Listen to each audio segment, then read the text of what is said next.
universally acknowledged that a single man in possession of a large fortune must be in want of a wife. I don't necessarily find that to be true.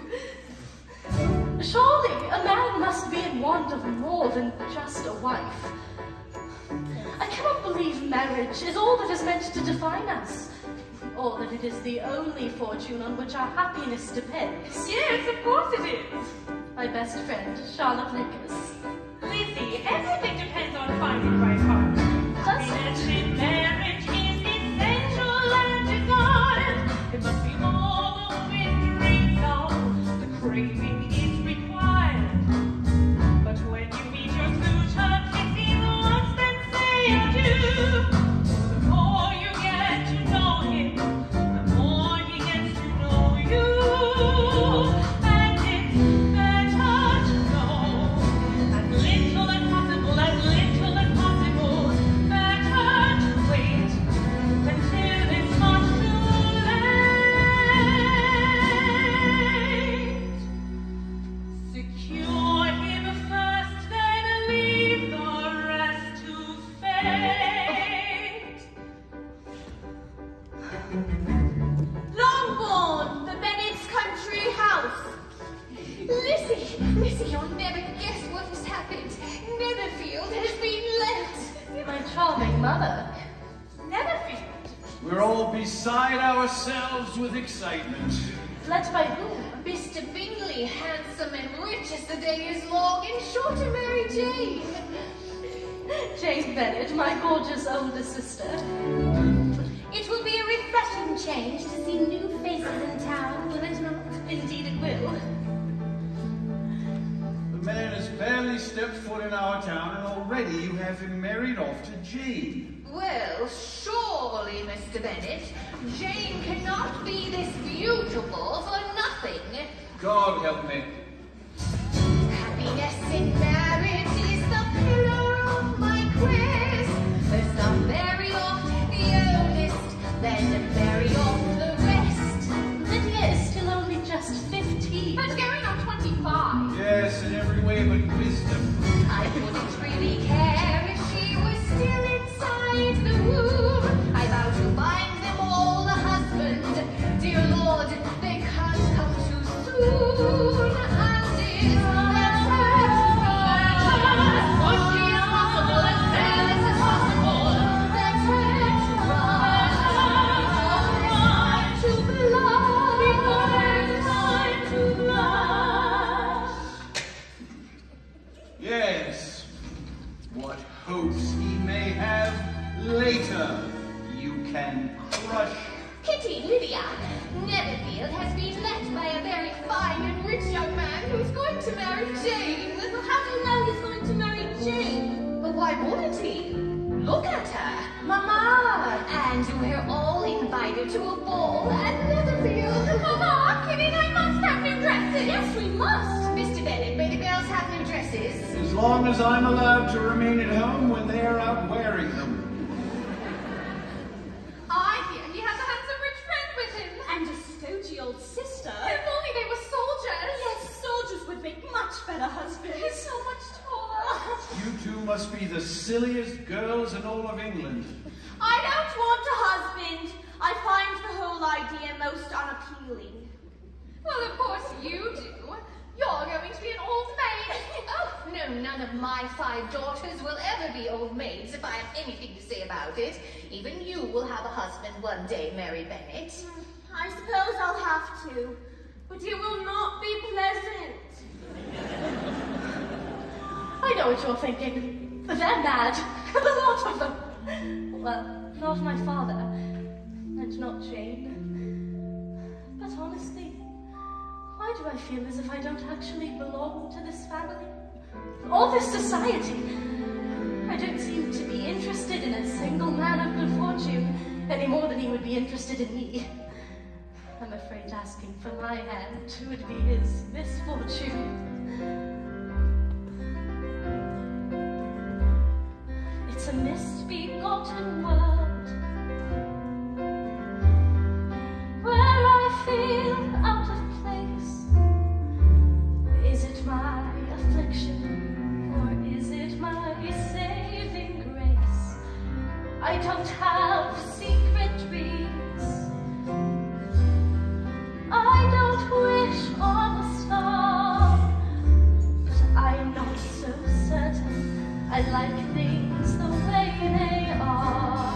'Cause I'm headstrong, crashing into walls, sometimes starting brawls with just a word.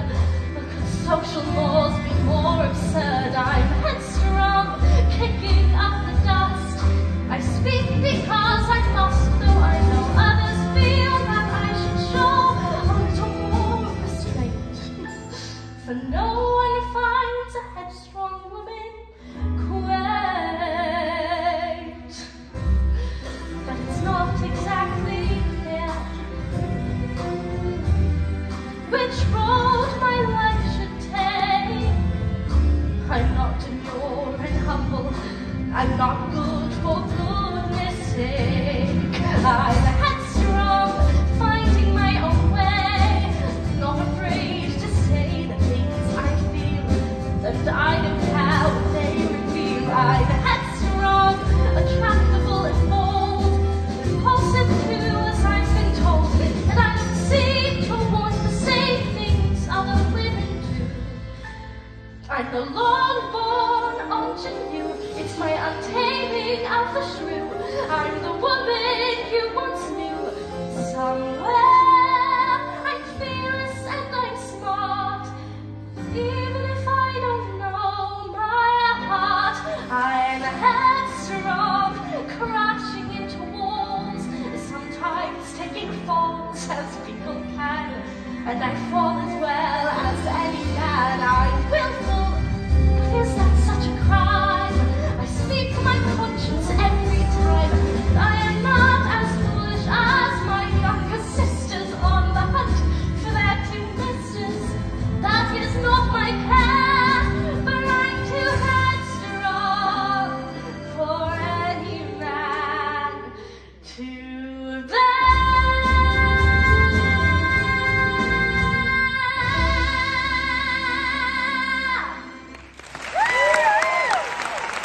You needed more. He's rich, you know. A single man of the fortune should never go to waste, for he's the rightful property Of a mother with good taste. I dare say Mr. Bingley is quite handsome. Such a pleasant countenance. And just as my mother predicted, he took to Jane immediately. Smart fellow. You dance extremely well, Miss Bennet. As do you, Mr. Bingley. This is fantastic! They're meant for each other! If only that were not the end of their entire conversation. I would say something else if I knew what to say, lady. But the words never form and my mouth's in the way. I'm afraid, though it's not from a lack of a mutual feeling, it's more like my jaw's frozen shut. And I feel what I'm feeling, yet I can say anything but. You could hear how I speak to the words in my mind, Mr. Bingley. You would know why the mist in the green makes me cry, and why I ponder the sonnets that Shakespeare invented, but cannot express what they wrote. And I feel what I'm feeling, but thoughts just get stuck in my throat.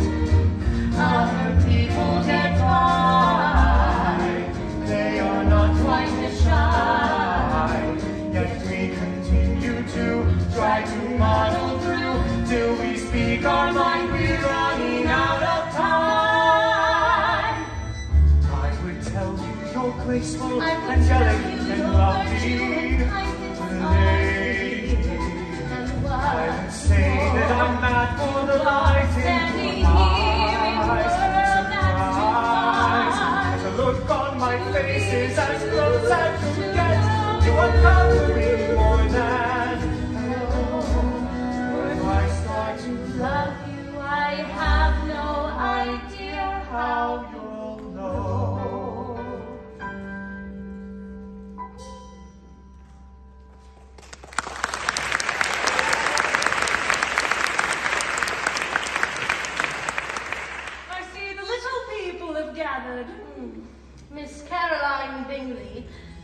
Bingley's unfortunate sister. Why I'm enjoying myself. I find them rather pleasant and welcoming. Yes, brother, that's why you have me, to save you from your best intentions.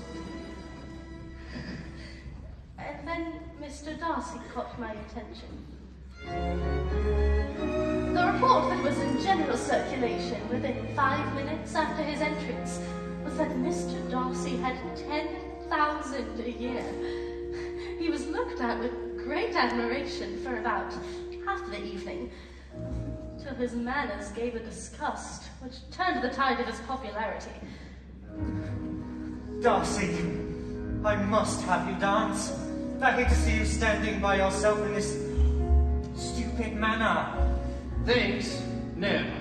Besides, you've chosen the prettiest girl in the room, and there's no one else whom it would not be a punishment to stand up with. Is not her sister Elizabeth also very pretty? Yes, she is tolerable, I suppose. But I'm in no humor to give consequence to women who are slighted by other men. Tolerable! Evidently, the man is accustomed to single ladies of good fortune, but no backbone. The world we live in is the world they long for. That's the common leading of the crowd. So I keep my distance, and it's this resistance that hold and make our families proud. And even though one might be tempted, never show your hand. Stay within your ranks, for they will never understand. You are a man of stature who might well enrapture a lady not of equal grade. And though she may have beauty, it is still one's duty to let her know her plans have been mislaid. Oh, for even though you long for something you can never have, mustn't yet reveal the things you feel. You show restraint as you conceal your sympathies. Hide humanity, never letting on what you've undergone. No one knows you. Hold your dignity. No, don't be tempted to give in, for their world is not the one I live in.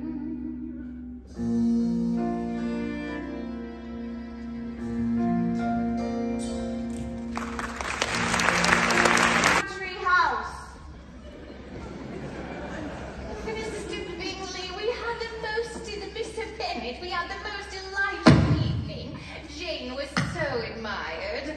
How splendid. Everyone said how well she looked. Mr. Bingley thought her quite beautiful and danced with her all evening. That was after he made the mistake of dancing with poor Charlotte Lucas. And yes, why on earth would he dance with her? Lizzie, you must own that Charlotte Lucas is very plain. Her own mother has often said so and envied my Jane's beauty. Mama, I'm right here. After he danced with Miss King, Maria Lucas, and Mrs. Lucas, he danced with my Jane again. Again, still in the room. If he had any compassion for me, he would not have danced half so much. And then there was the shocking rudeness of Mr. Darcy. Mr. Who? A most disagreeable, horrid young man. I wish you had been there, my dear, to have given him one of your set-downs. There's a note for Jane. It's from Netherfield. What does it say? Who's it from? It appears to be from Miss Caroline Bingley. My dear friend, if you are not too preoccupied with whatever it is that you do, I'd like the pleasure of dining together. And please say yes to this tete-a-tete. Do not say never, I'll fret, my pet. Please come right away, don't won't you make haste? There is no time to waste.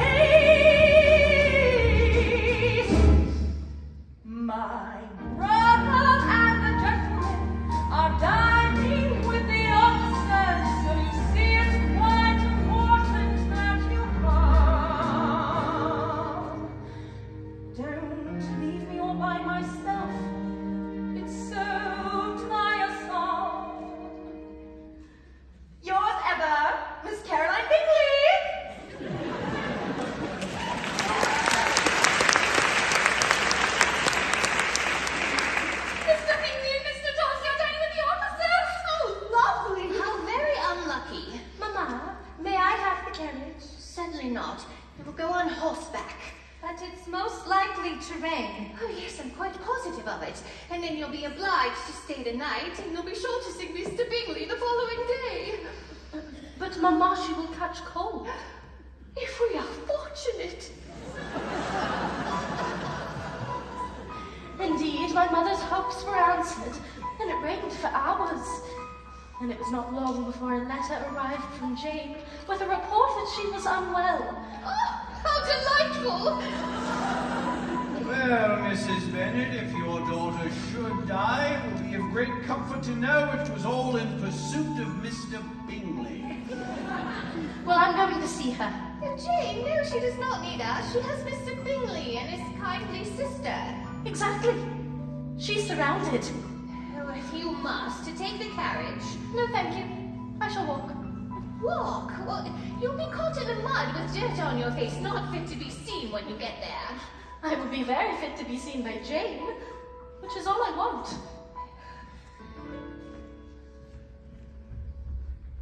In the fields.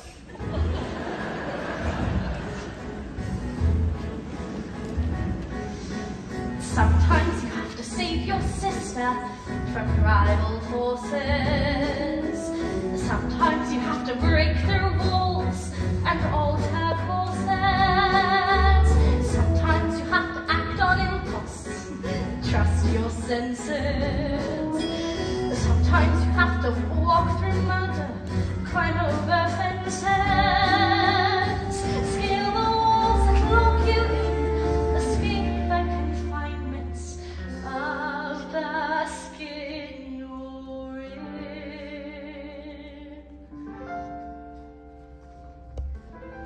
The drawing room at Netherfield. I shall never forget her appearance this morning. Whose appearance? Miss Elizabeth Bennet. She looked almost wild, and her petticoat 6 inches deep in mud. Why must she be here at all? She's concerned about the health of her sister. She has nothing to recommend her but being an excellent walker. This is all lost on me. I thought Miss Bennet looked remarkably well. Her dirty petticoat quite escaped my notice.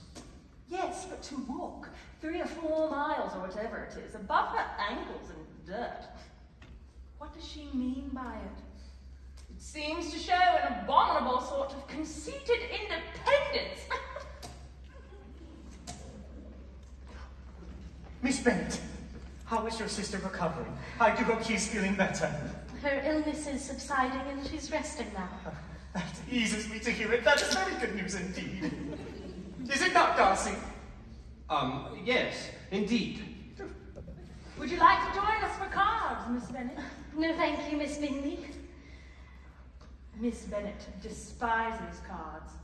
She is a great reader and has no pleasure in anything else. I deserve neither such praise nor such censure. I am not a great reader, and I have pleasure in many things.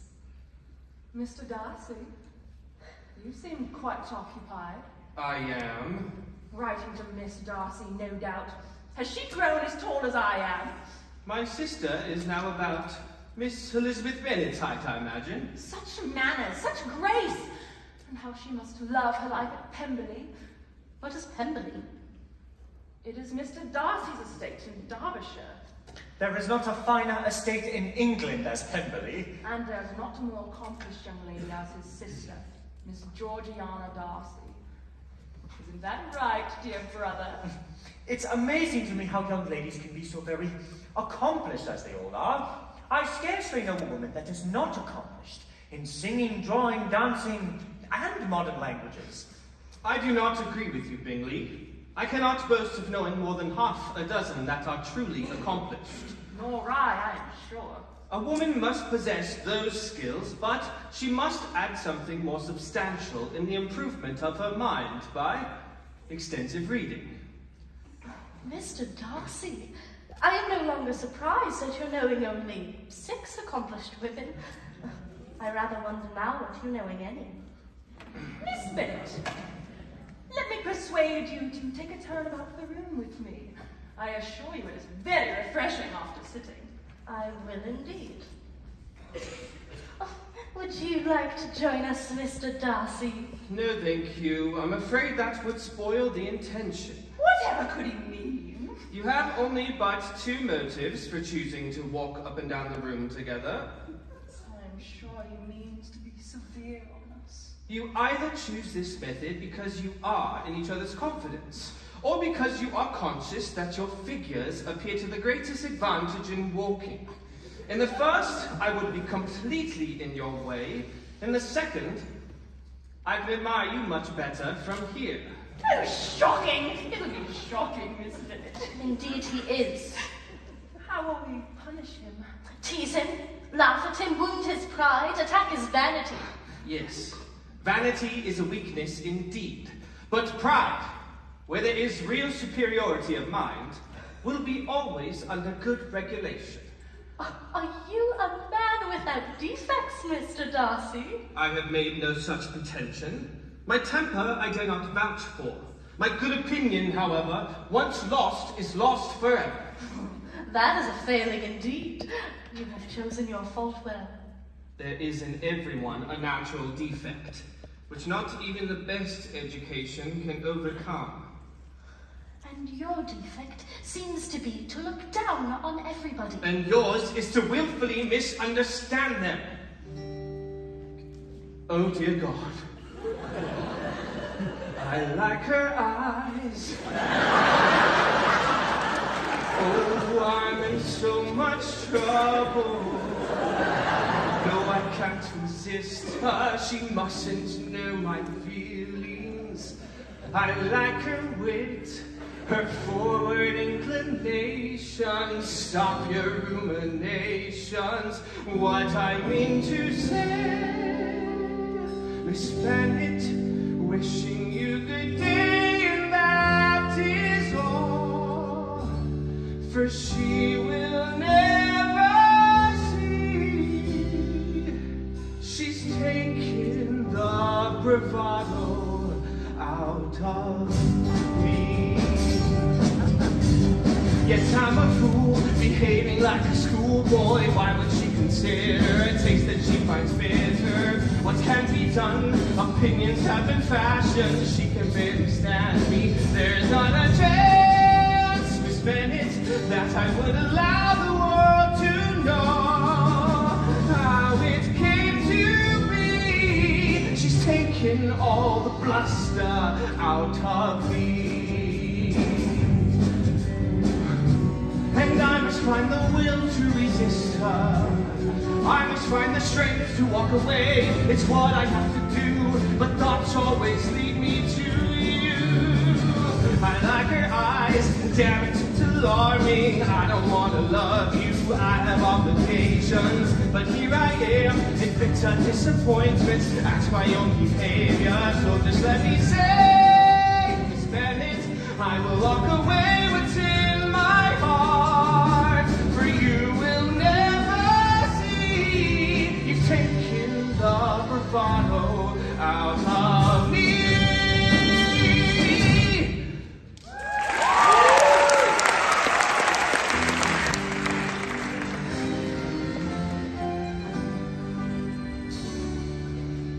Longhorn, to Bennett's country house. I am sorry, our dear mother is such a foolish woman. I am a genius and underappreciated, that's all. I should not have listened to her. I should have insisted on taking the carriage. Then my scheme of having Mr. Bingley dote on you every day would not have succeeded. He did pay me a great deal of attention and was always inquiring after my health. He's becoming quite attached to you. Do you really think so? I am quite sure of it. Oh, he is a fine man, isn't he, Lizzie? A fine man indeed. What are you planning for dinner tonight, Mrs. Bennet? I have reason to expect an addition to our party. Who are you expecting, Mr. Bennet? A person whom I have never met. Who is it, Papa? My cousin, Mr. Collins, who, when I am dead, will most likely turn you all out of here as soon as he pleases. What a horrid man, to take your state away from your own children. Well, if you listen to his letter, you might be a little softened by what he says.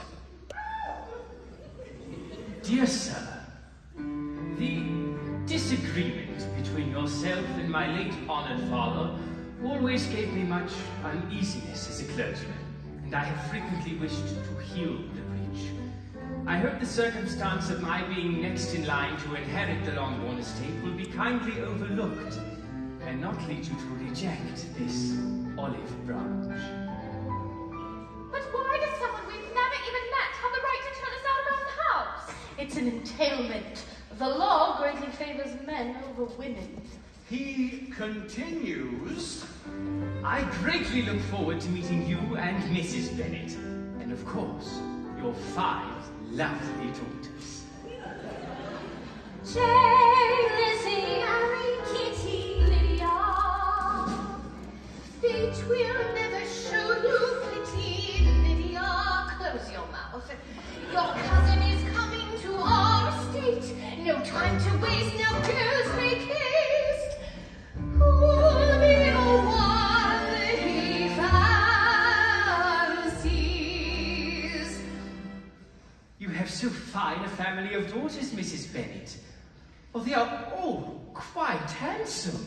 Even Mary. Lydia.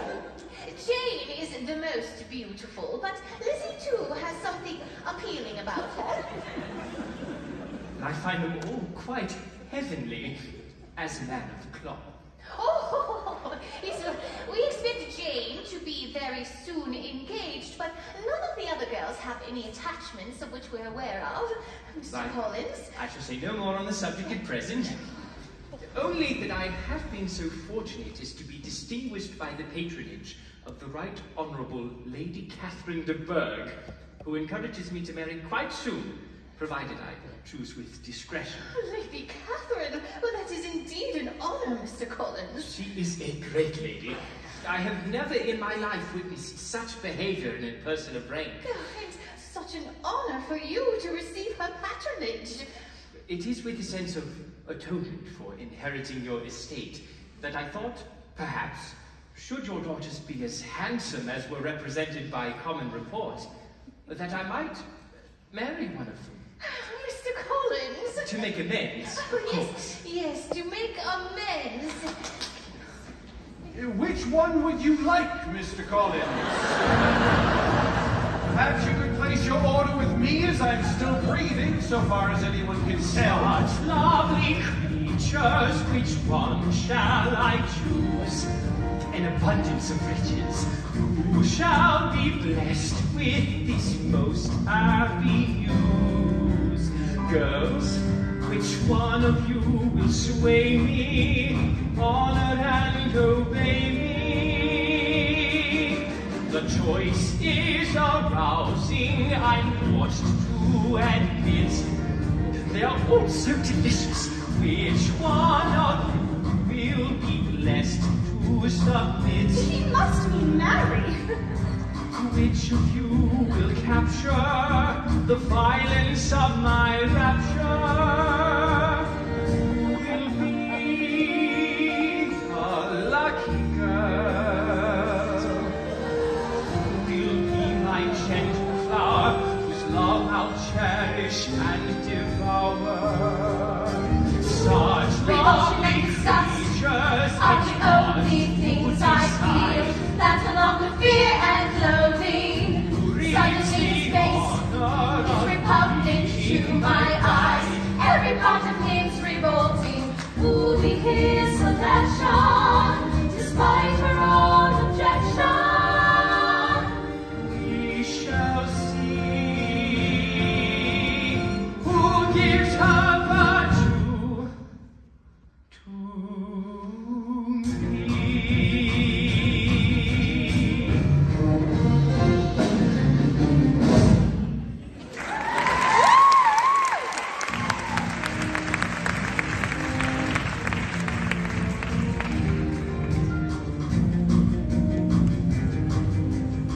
The town of Meryton. It was obvious that Mr. Collins was disappointed that our Jane is quite nearly almost engaged, but I'm sure Lizzie will do him just fine, and we will not be thrown out into the streets upon your death. Well, I certainly wouldn't want my death to inconvenience you or the girls. Look, it's Captain Denny, standing with a very handsome stranger. What? The attention of every lady was soon caught by a young man whom they had never seen before. He had a most gentlemanlike appearance. Mr. Wickham, this is my sister Libby. Oh! Elizabeth Bennet. George Wickham. Very pleased to make your acquaintance, Miss Bennet. Mr. Wickham just arrived from London yesterday, and I'm happy to say that he's accepted a commission in our regiment. This is exactly as it should be. A young man willing to die to serve his country and his king. I find war to be very upsetting. Are you enjoying the town of Meryton, Mr. Wickham? I intend to, Miss Bennet, for it is your kindness that inspires me to enjoy its hospitalities even more. I assure you, sir, you will find no hospitalities in some quarters. Darcy. Wickham. Mr. Bingley, it is good to see you again. Good afternoon, Miss Bennet. You look thirsty. I am quite parched. Oh, and I have news. My sister has arranged a winter ball at Netherfield this Friday next. How exciting. Another ball at Netherfield, most agreeable. Come, Bingley, we mustn't be late or your sister will be put off. Will we see you next Friday then, Miss Bennet? Nothing could keep me away, sir. Off we go then. Come on. He's a shy one, that one. Maybe we should walk in their general direction, just in case they stop in at one of the shops. A most excellent idea. May I accompany you? Yes, a soldier's always so useful. Girls, come along. No, listen, you stay here and entertain Mr. Wickham while we plot to secure Jane's future.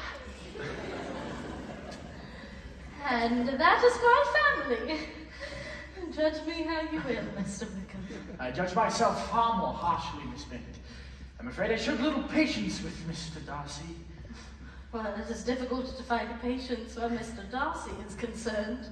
Are you much acquainted with him? As much as I ever wish to be. How do you know him? The greatest part of our youth was spent together. My father was barrister. The late Mr. Darcy devoted all of his time to the care of the Pendley estate. The late Mr. Darcy promised my father on his deathbed that the local parish would be provided for me. But Darcy broke his father's promise and gave the living to another man. Shocking. But why? Jealousy, I suppose. A determined dislike of me. Mr. Darcy should be publicly disgraced. His own pride has made his actions abominable. Almost all his actions can be traced to pride. I'm sorry his bitterness has forced you to be a soldier instead of a clergyman. I try and mask my disappointment, but often my true calling returns to me. My ministry still eluding me. I hear a call to heaven I have not obeyed, but my ministry is still a part of me. I hide my disappointment. God demands that I still dream of speaking His word, keeping His faith, harboring saints and angels, and before now my uniform is red. My goal is clear, my heart is true. Let me try and speak my truth to you. It's all that I long to do, for my ministry is who I'm meant to be. Nothing now will stop me. Not prideful men with bitter souls who slander your name. Alter your course, but we must stay firm, stay. And though I've been wronged, though my coat is red, I still pray for our daily bread.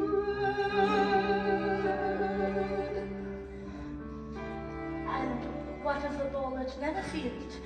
Will you be there in spite of Mr. Darcy? It is not like me to be driven away by Mr. Darcy, but rather if he wishes to not see me, he must be the one to go.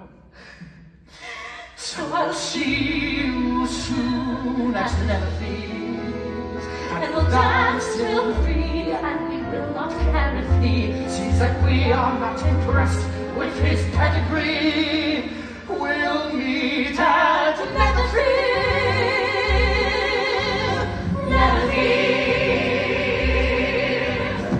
Anyone who's seen his ashes walk with a ray of grace.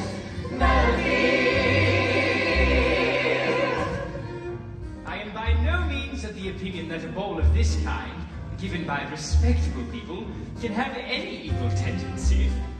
That's very open-minded of you, cousin. Indeed, I am so far from opposed to dancing myself that I shall hope to be honored with the hands of all my fair cousins in the course of the evening. Yes, well... Oh, I believe I see Mr. Wickham. Excuse me, please. Oh, Captain, my apologies. I thought I saw Mr. Wickham. Oh, Mr. Darcy, Miss Bennet. I was just inquiring after Mr. Wickham. Not here, I'm told. He's been obliged to go to town on business.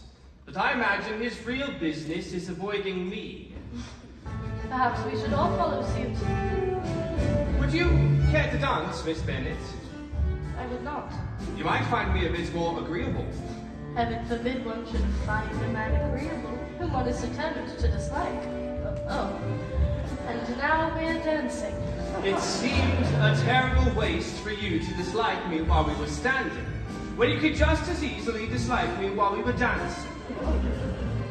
I shall be the judge of my own dislike of you, and will inform you of any changes in my opinion whenever necessary.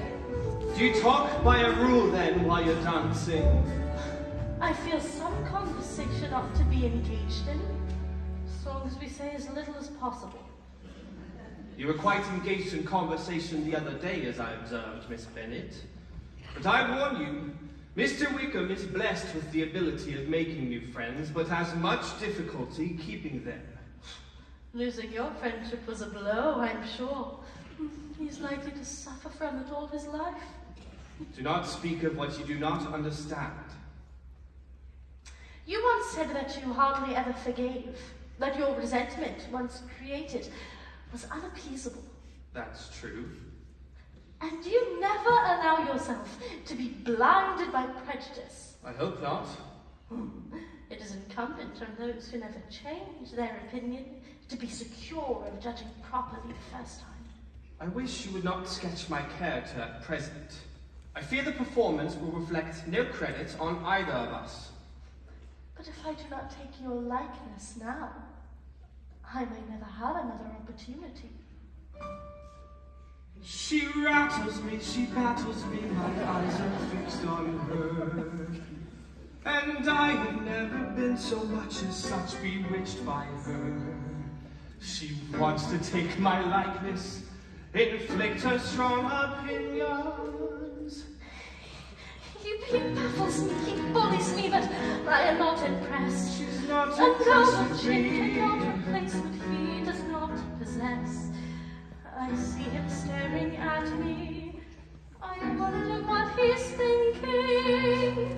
While I dismiss his contemplation, She is my mind the object cold, of his musing. and most forgets I reject the situation. And in She time, will be a distant memory.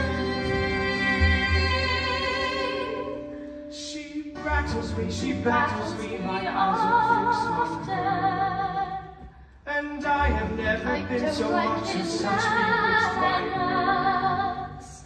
This repartee grows weary. I don't care what she's thinking. He rattles me, he battles me, I do not care for him.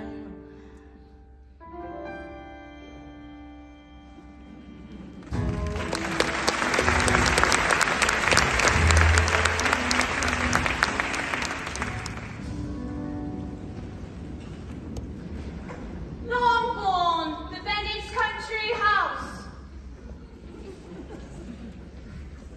He's a very rude young man. It's a wonder he has any friends at all. But what advantage can it be for you to offend Mr. Darcy? No manners. So pompous and very proud. Is he proud or is he vain? Pride relates more to our opinion of ourselves, vanity to what we would have others think of us. Yes, well, I know what I think of him. In being a proper lady, I will not speak it out loud. Oh, good morning, Mr. Collins. I trust you slept well. Indeed, I did not, as my excitement of the day kept me from my rightful slumber. What is the origin of this excitement, may I ask? Madam, may I solicit the honor of a private audience with your daughter, Elizabeth? Oh, yes, yes, of course. I'm sure Lizzie will have no objections, will you, Lizzie? Look how happy she is. Girls. Come, Mary. But I want to watch. Come, Mary. We'll just leave you two alone then. Miss Bennet, rest assured I have your respected mother's permission for this address. Yes, but you do not have mine. Almost as soon as I entered the house, I singled you out as the companion of my future life. That's quite flattering, sir, but Perhaps first I should state my reasons for wanting a wife. I don't think that will be at all necessary. Firstly, I think it right, as a clergyman, that I should set an example for my parish. Do you not agree? Yes, of course, but... And secondly... No need, really, for secondly. Secondly, I am greatly convinced it will add to my own happiness. Yes. Why am I not surprised? You assume a woman's purpose is to add to a man's happiness. And thirdly, which I ought to have mentioned earlier, it will greatly please the Right Honourable Lady Catherine de Bourgh. She wishes my happiness for me. Question, and take your time. Did either of you consider anyone else's happiness in your discussion with the Right Honourable Lady? Miss Bennet, but you would be less amiable in my eyes would there not be this little unwillingness. But please be persuaded that nothing else remains but for me to assure you, in the most animated language, of the violence of my affection. Oh dear. Please be aware that I shall make no monetary demands upon your father or your family, even after we are married. You are too hasty, sir. You forget that I have made no answer. Except my thanks for the compliment you pay, but I must decline the honour of your proposal. I have been made aware that it is usual with young ladies to refuse the address of a young man whom they secretly mean to accept. Yes, but I am not one of those particular ladies, if such ladies exist. I am perfectly serious in my refusal. I understand that sometimes with young ladies the refusal is repeated even a second or a third time. I am not discouraged. Oh, Mr. Collins, I beg you, listen closely. I am flattered mostly. Oh, Mr. Collins, I warn you, I'm not teasing. You're in no way pleasing. Oh, Mr. Collins, I know, Mr. Collins, that life is confusing. A wife could be amusing, but no, sir, this will never happen. There is no gradation, no negotiation. We will never be together, though we are an equal birth. And I would make you happy, even if I were the last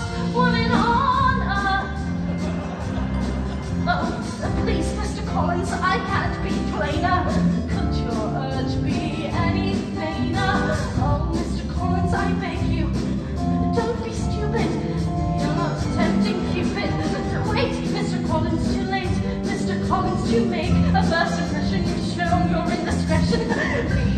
We will never be together. There is no condition where this comes to fruition. No, sir, this will never happen. I embrace my own self-worth, and I wouldn't make you happy, even if I were the last woman on. And I don't want to hurt you. Trust me when I say I'll just make you miserable, and you don't want me anyway. See, Mr. Collins, you're free. Mr. Collins, to find a suitor, a far less intruder. Then, Mr. Collins, you'll have another who won't be offended to be your intended. Oh, Mr. Collins, I know, Mr. Collins, that this is disconcerting. I'm sorry that you're hurting. No, sir, this will never happen. At least not me. But here's the good news. For what it's worth, I am in fact not the last woman on earth.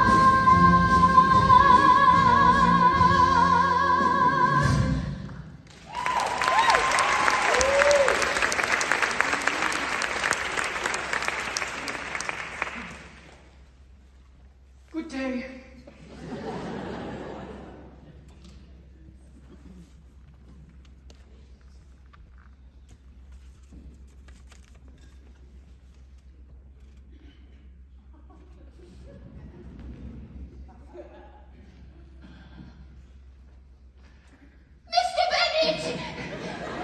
Mr. Bennet!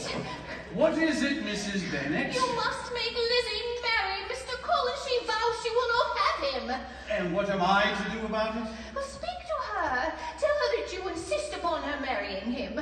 Well, if you think it will do any good, have her come down. She shall hear my opinion. Yes, thank you, Mr. Bennet. You are a good, good man. Lizzie, get down here this moment. Your father wishes to address you.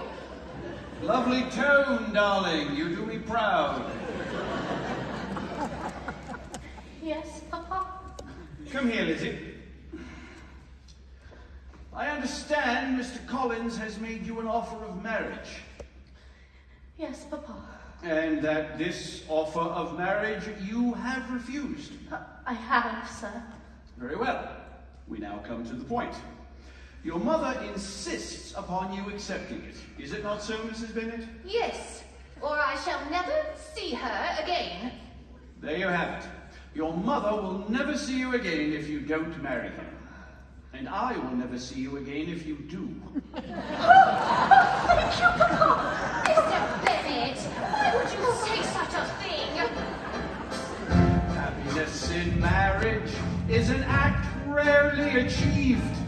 You think that you're the bridegroom, but you're really the bereaved.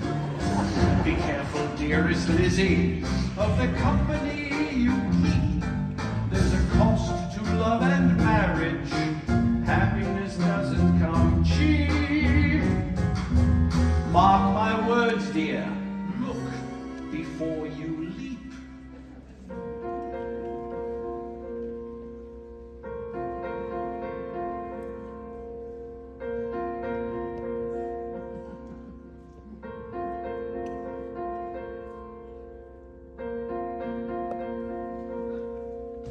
Charlotte Lucas, you cannot be serious. I knew you would disapprove.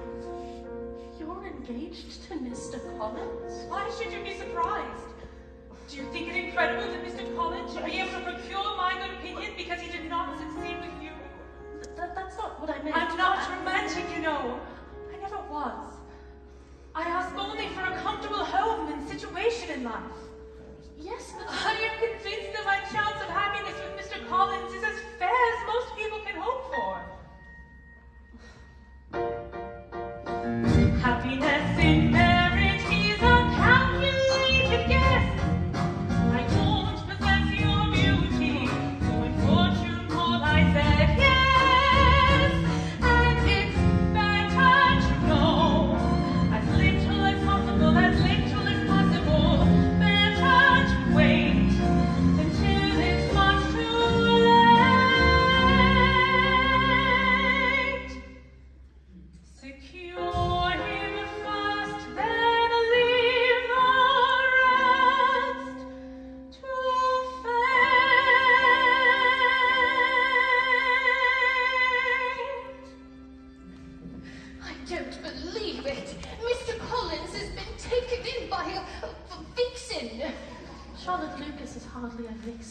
Mama. They'll never be happy together.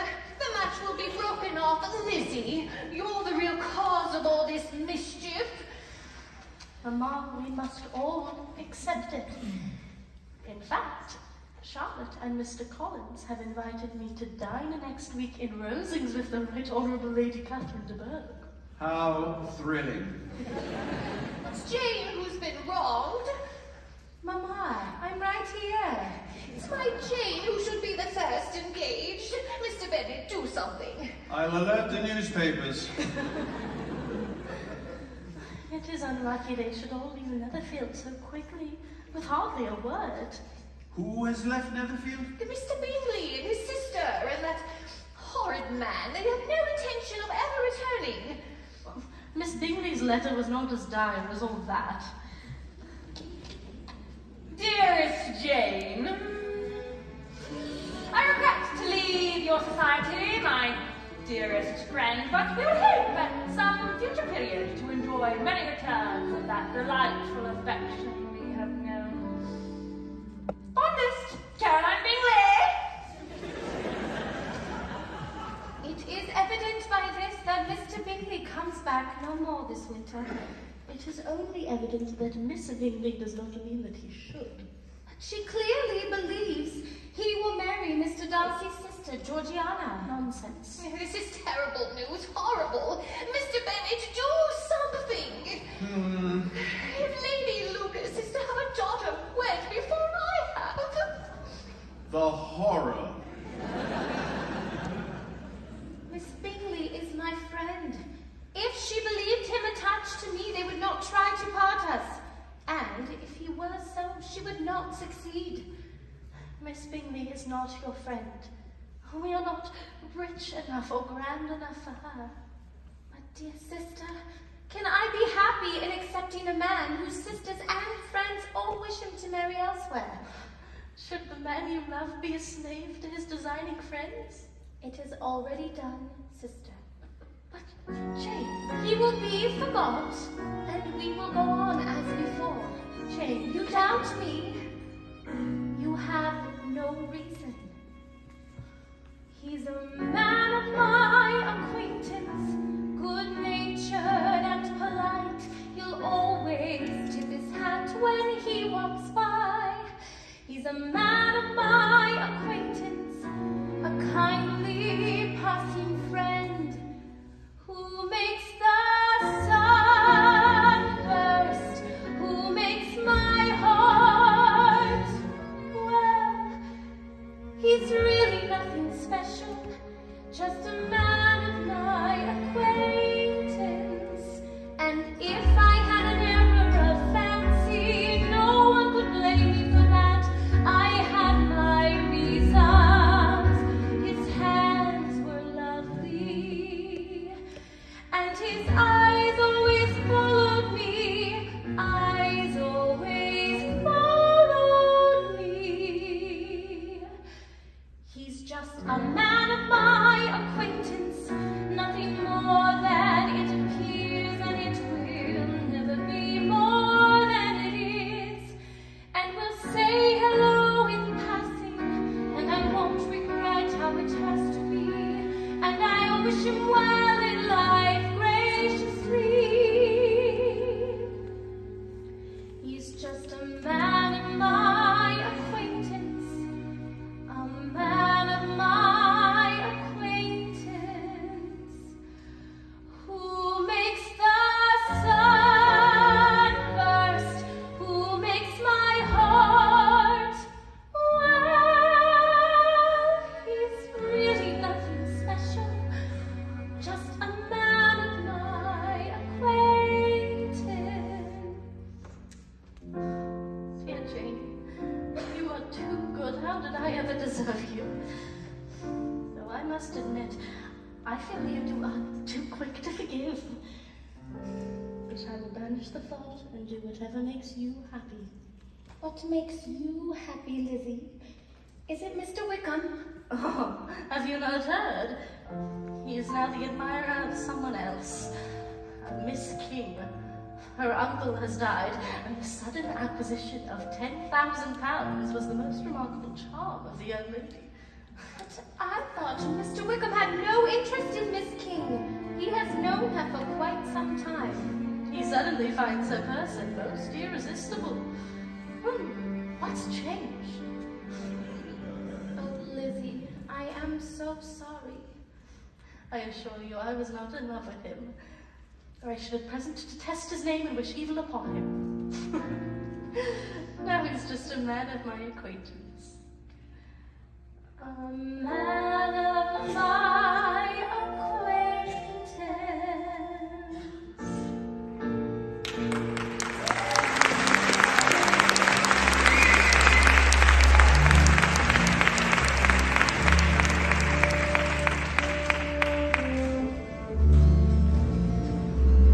Rosings, the Honourable Lady Catherine de Bourgh.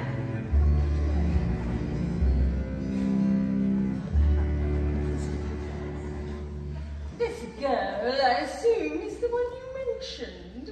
Lady Catherine, it is my great honor to introduce you to my cousin, Elizabeth Bennet. Well, my dear, I have heard a great deal about you, which is rare for a girl of such little distinction. I am honored you would have someone such as myself as your guest, Lady Catherine. This is my daughter, Anne. Mr. Berg.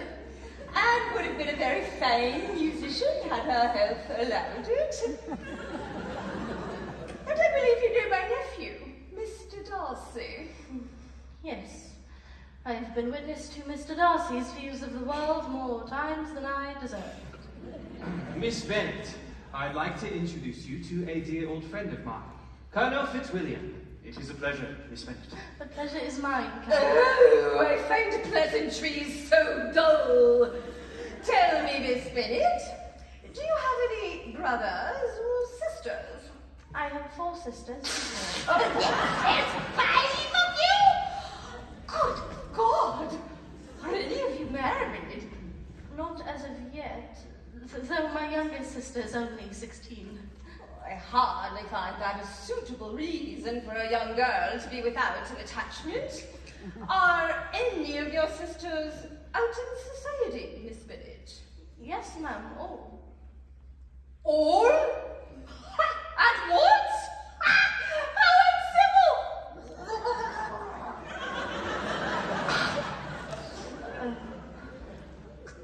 I do not think it right, ma'am, that younger sisters should not have their share of society because older sisters may not have the inclination to marry. Upon my word, you give your opinion very decidedly for so young a person. Pray, what is your age? Your ladyship can hardly expect a woman to reveal her age. Even a woman of such little distinction. Who is this child? Who is this girl? She speaks without any intermission. Who, me? If her words do not interest me, why should I listen? Oh, that's exactly my point. Who is this child? Who is this thing? She speaks to me as an equal. Can she not see I wrote the book on nobility? Every chapter and verse and worse, the sequel. She writes. My judgment and advice is sought after by kings. My opinions are glorious things. Honestly, I don't care for where this is going. They all need her ladyship's praise. The doctors, the lawyers, the bakers, the peasants, they need her ladyship's praise. As you will discover one of these days, they need her ladyship's air. The princes, the barons, the dukes, and the viscounts, they need her ladyship's flair. When we feel we know no one would dare. Yes, my life is wonderful. Great, the wealth are wonderful.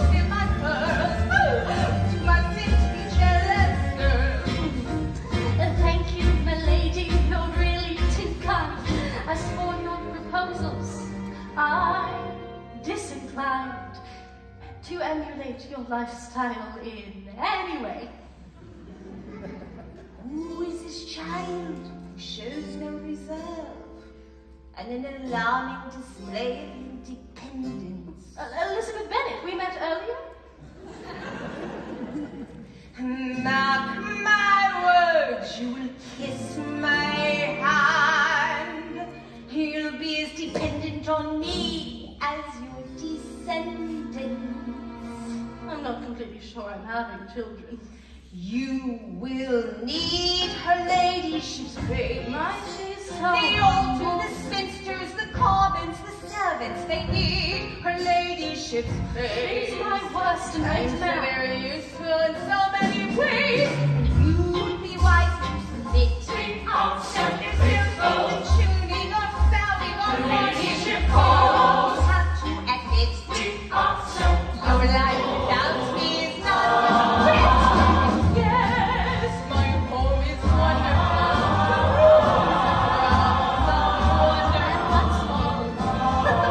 You don't know it, most of the rooms are full.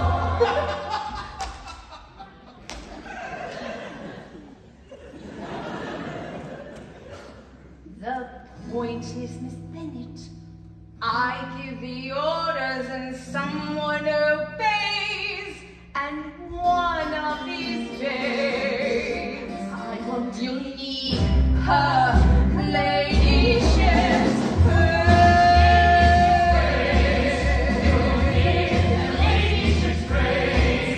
You'll need her ladyship's praise.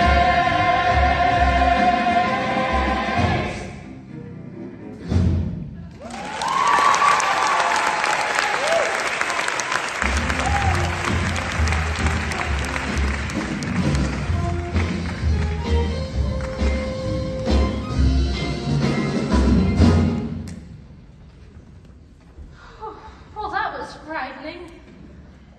Lady Catherine is not accustomed to young women so openly speaking their minds. She seemed to have no difficulty speaking hers. Is she always so confident? Are you, Miss Bennet? Oh, I see Mr. Darcy gave you a pretty notion of my character and the treacherous things I say, but I assure you, he provokes me to retaliate. Pray, let me hear what you have to accuse him of. Prepare yourself for something dreadful. You won't frighten me. I've known him far longer than you. I do not know anyone who seems more to enjoy the power of doing what he likes than Mr. Darcy.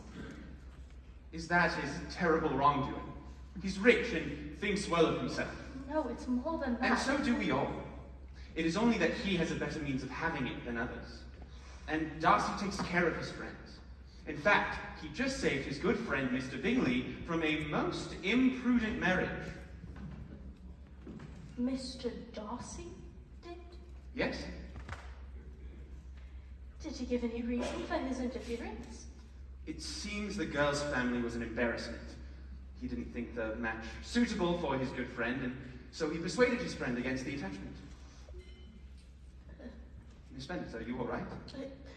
Yes, I just need a little air. Excuse me, please, Colonel.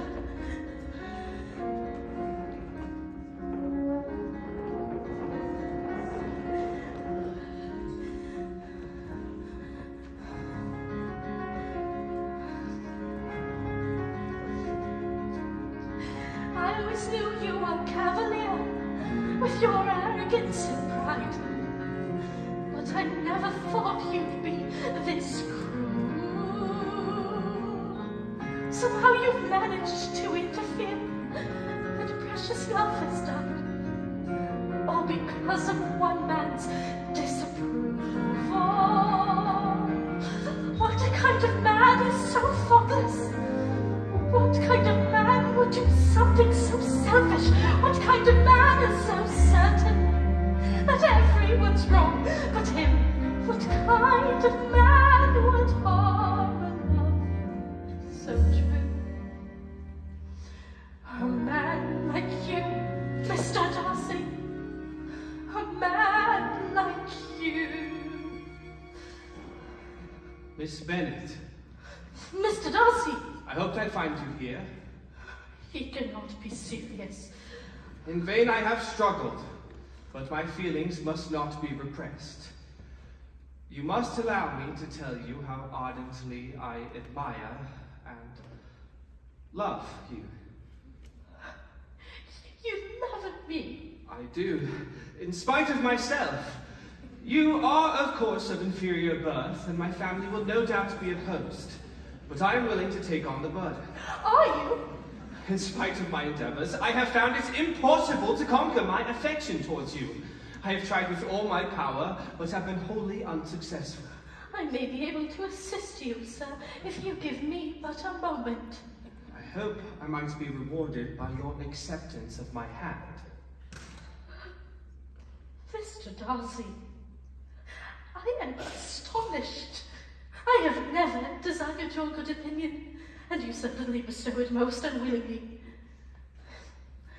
I have no wish to cause you pain, but I hope the discomfort will be of short duration. Might I ask why I'm being rejected with so little civility?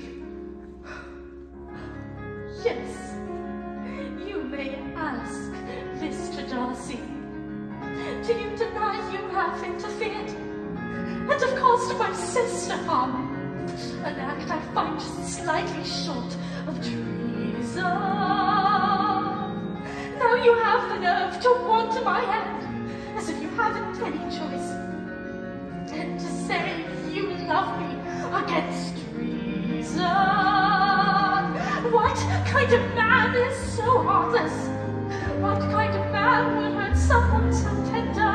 What kind of man is so certain that everyone's wrong but him? What kind of man would harm a love so true? What kind of man? What kind of man are you? Do you expect me to rejoice at the inferiority of your connections? I would not, as I have been informed of your character by Mr. Wickham. You take an eager interest in the gentleman's concerns. In what way can you defend yourself? You have reduced him to his present state of poverty. Oh, and that is how you've come to your opinion of me. I'm cold and going back inside. You won't hear my end of the story. I have listened to you long enough. You could not have made the offer of your hand in any possible way that would have tempted me to accept it.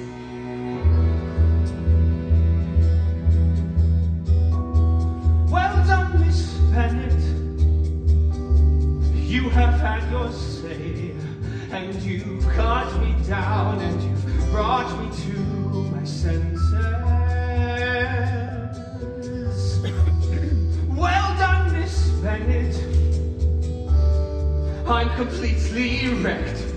Yes, your words have stung, and I'm damned to my misfortune.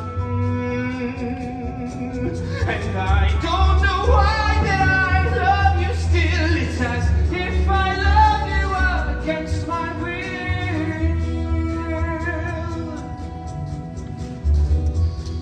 Curse you, Miss Bennet. This is not my choice. I would rather not be enchanted by your beauty. So what, Miss Bennet? It's my problem now, and I'll search my soul for a way I can extract you. You invade my thoughts, you were always there, and I'm anguished now that you'll never care.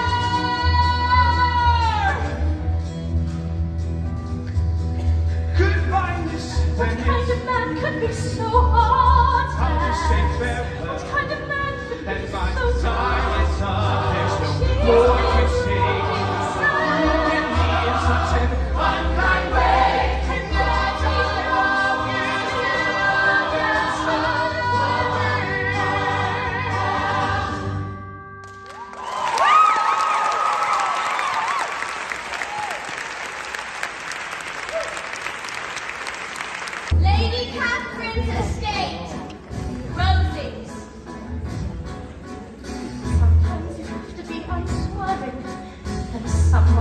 grateful. Sometimes a person's undeserving of your acquittal.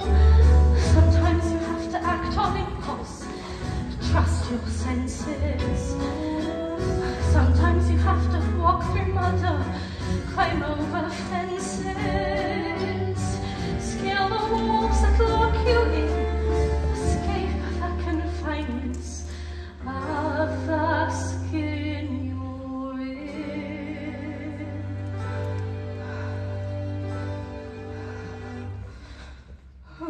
Mr. Darcy. Miss Bennet, what a happy coincidence. No, actually I took an alternate path in order to avoid The awkwardness of running into me. I would have expected nothing less. You won't be offended if I beg to continue my walk. There was a reason I was hoping I might run into you. Was there? Yes. I've written you a letter, since clearly I found speaking far too difficult. I thought it might be better if I put my thoughts to paper, rather than indulge your patience any further. That is most overly generous of you, Mr. Darcy.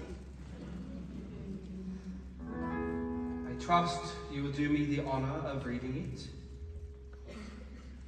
Good day, Miss Bennet. So he writes his version of the story, as if I need it. Be not alarmed, madam. I won't renew an offer which cannot too soon be forgotten.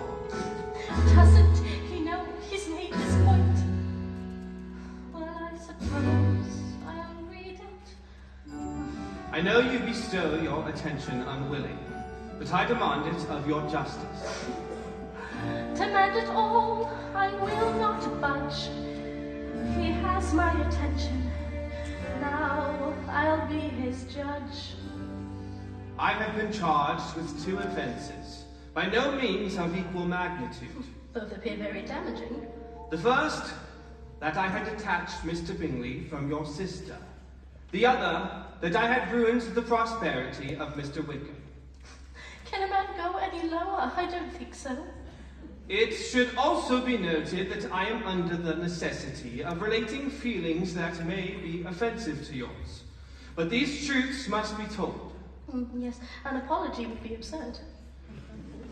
Where your sister is concerned, I found her to be quite indifferent to Mr. Bingley, my dearest friend on earth, and I did not wish to see him harmed.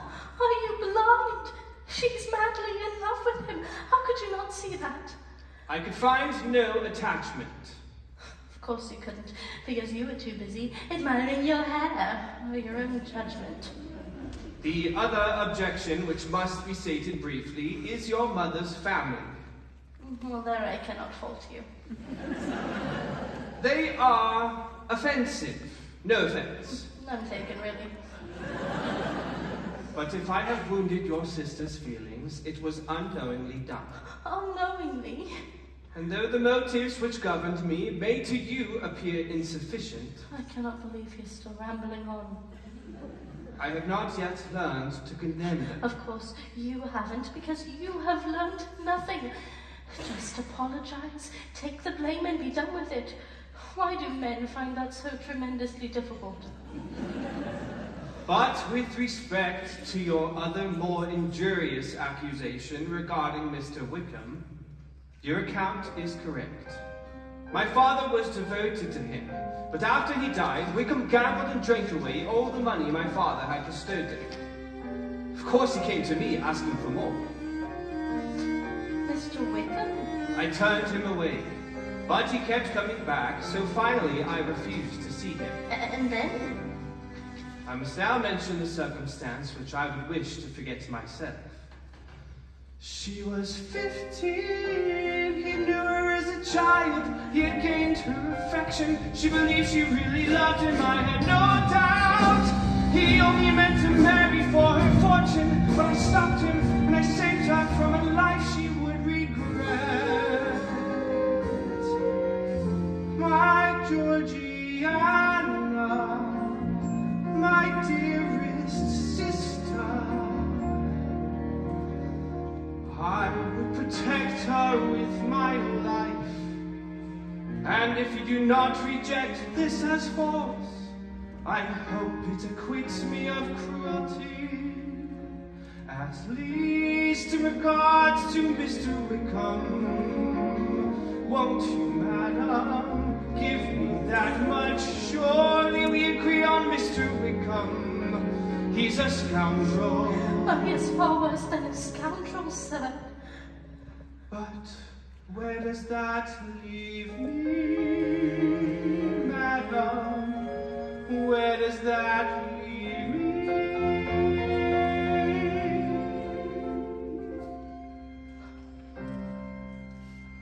Is it possible I've been as blind as Mr. Darcy? I cannot call him a liar. Certainly of all his faults I cannot call him that. But then what of Mr. Wickham? I did not see the truth. I could not bear to tell you this last night. How badly I was fooled. I was not master enough of myself. My pride and my discernment shut down and overruled.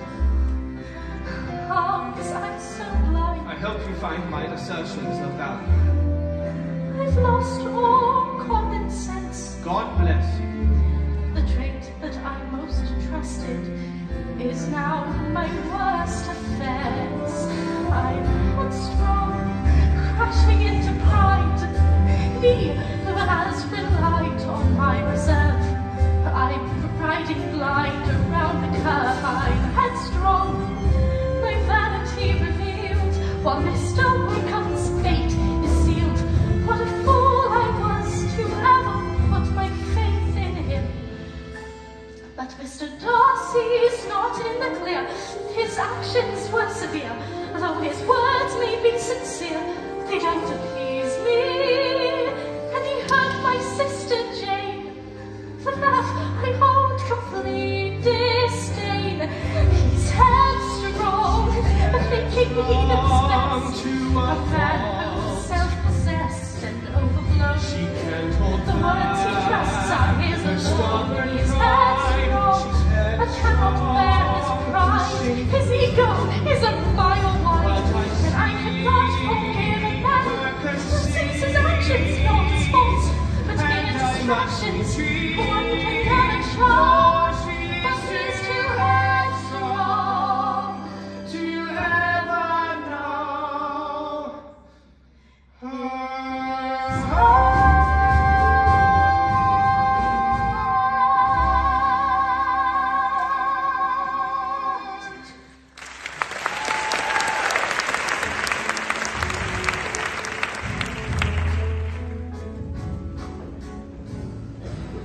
Longbourn, the Bennett's country house.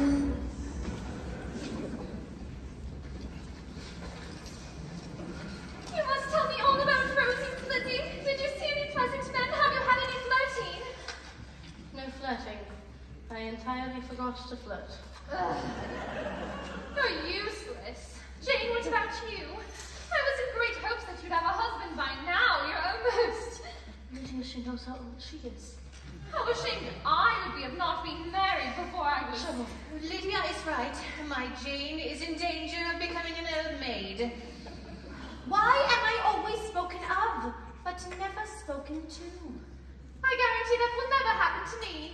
Yes, you are the most determined flirt that ever made herself or her family ridiculous. Mr. Bennet. I am a rather good flirt, aren't I? It was not a compliment. Well, I have news that everyone will want to hear that concerns a person we all like very much. Who is it? What is your news? There is no danger of Mr. Wickham marrying Mary King. She's gone to live with her uncle in Liverpool. Wickham is safe. You mean Mary King is safe? Lucy, why would you say such a thing? I hope there were no strong attachments on either side. I'm sure not on his side. He never cared 3 straws for that nasty little freckled thing. No, but he did care a great deal for her £10,000, and that tells me all I need to know about his character. You are very wise, Papa. Lizzie, have you gone cold on Mr. Wickham? Cold, I fear, is too tepid a word. Good heaven. The point is the regiment is gone and there are no men in town. So, Mamma and I have agreed that I should go to breakfast with Mrs. should go to Brighton. Where I have no doubt you will expose yourself in some public place or other. Sorry, Kitty, but Mrs. Forrester only wants me. But that's not fair. I'm older. In years, perhaps, but not in maturity.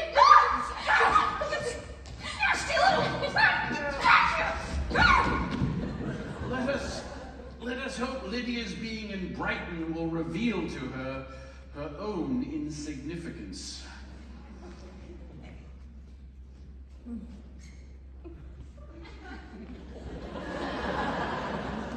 Oh, I thought they'd never leave. Tell me everything again. I've told you all I know. But could Mr. Wickham's conduct truly have been that ghastly? Shocking. I believe Mr. Darcy to be right on at least that point. But do you blame me for having spoken so warmly of Mr. Wickham? No, of course not. But I do wonder now what you must think of Mr. Darcy. If you mean, do I regret turning down his proposal? I do not regret it. But it seems the poor man cannot help but love you. Yes, apparently I'm a force beyond his control. Sort of like a plague. Oh. But imagine his disappointment, how awful he feels. Jane, trust me, it was not the sort of proposal a woman dreams about. And was there any mention of anyone else? Mr. Bingley, perhaps? Mr. Bingley? Very little information. Oh. Does that still make you unhappy, Jane? He's just a man of my acquaintance, just a friend and nothing more, and I will let my feelings fall away, and will say hello in passing, and I won't regret what I didn't say. I won't cry with tears for him one more day. He's just a man of my acquaintance, a man of my acquaintance, who makes the sun rise, who makes my heart glow. But it really doesn't matter, for he need not ever know. My sister Jane is unaware of things I know I should not know, but I won't shame my sister Jane. My sister Jane is unaware of those who would scheme to wound her soul, but I won't be the cause of any more pain to my sister Jane. My sister Jane receives the world with open arms. She sees the better angels of those who do her harm. My sister Jane is beautiful. I could not live without her love, and I must protect her as he protects him. Mr. Bingley is a very undeserving young man, and I don't suppose there's the least chance of his ever returning to Netherfield. Jane will never get him now. My only comfort is that I'm sure Jane will die of a broken heart, and then he will be sorry for what he has done. Precisely. Let our daughter's death teach that man a lesson. My sister Jane is unaware of those who would scheme to break her heart.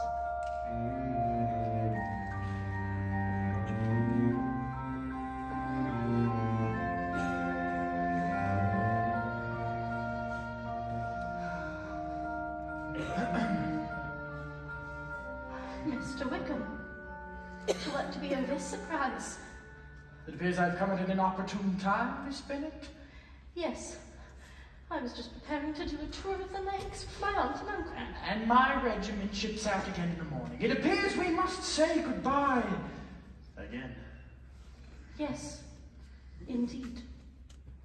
Goodbye. Is that all? Do we not part as friends? Mr. Wickham, I spent 3 weeks in Rosings with Mr. Darcy and Colonel Fitzwilliam. And you saw them frequently? Oh yes, almost every day.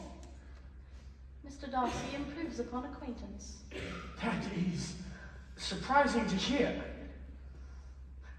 We spoke of you quite a lot. In great detail, in fact. Do not tell me you have a better opinion of Mr. Darcy and now trust his judgment. His manners, I assume, have not improved. No. But his disposition is better understood. I see. Do you, Mr. Wickham? From where I stand, you seem to see very little.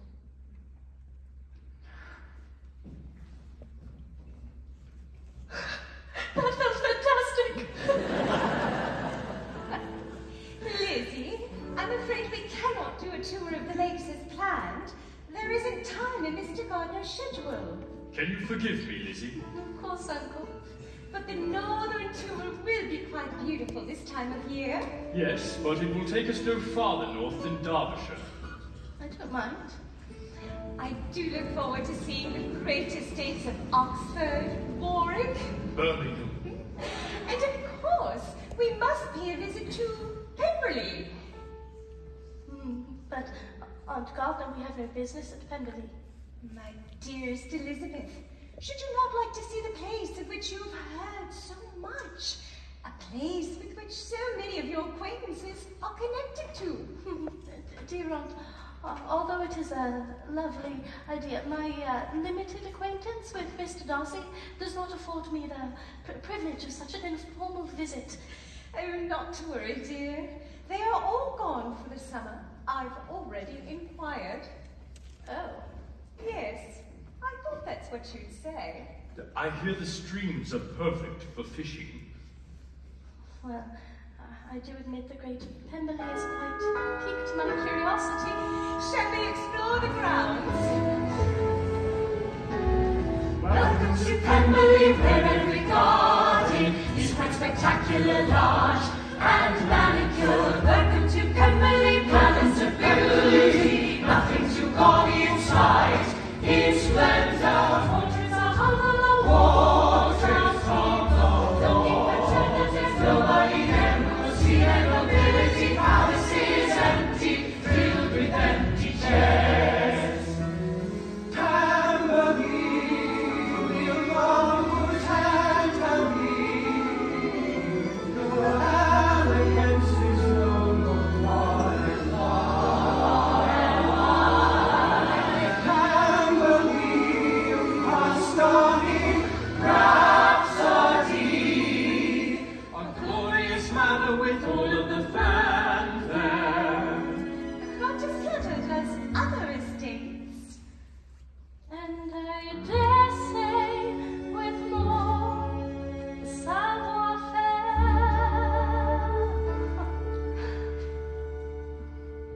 The manor's magnificence is very suitable to the fortune of its proprietor. I hear your master is absent from the estate. Yes, but we expect him tomorrow, miss, with a large party of friends. Pity that we will miss him. And who is this fine-looking fellow? That is the master of this house, ma'am, if you must ask. Oh, Lizzie, is it true? Is this your Mr. Darcy? Does the young lady know Mr. Darcy? A little. A well-respected man, would you not agree, miss? Yes. That is, I've heard that said by others. And such a gentleman. I've never heard a harsh word from him in my life, and I've known him ever since he was a child. Are you sure you're referring to Mr. Darcy? I have never known a kinder or better soul. And I've always believed that those that are good-natured children are good-natured when they grow up. And he was always the sweetest-tempered, most generous-hearted boy. I'm sorry.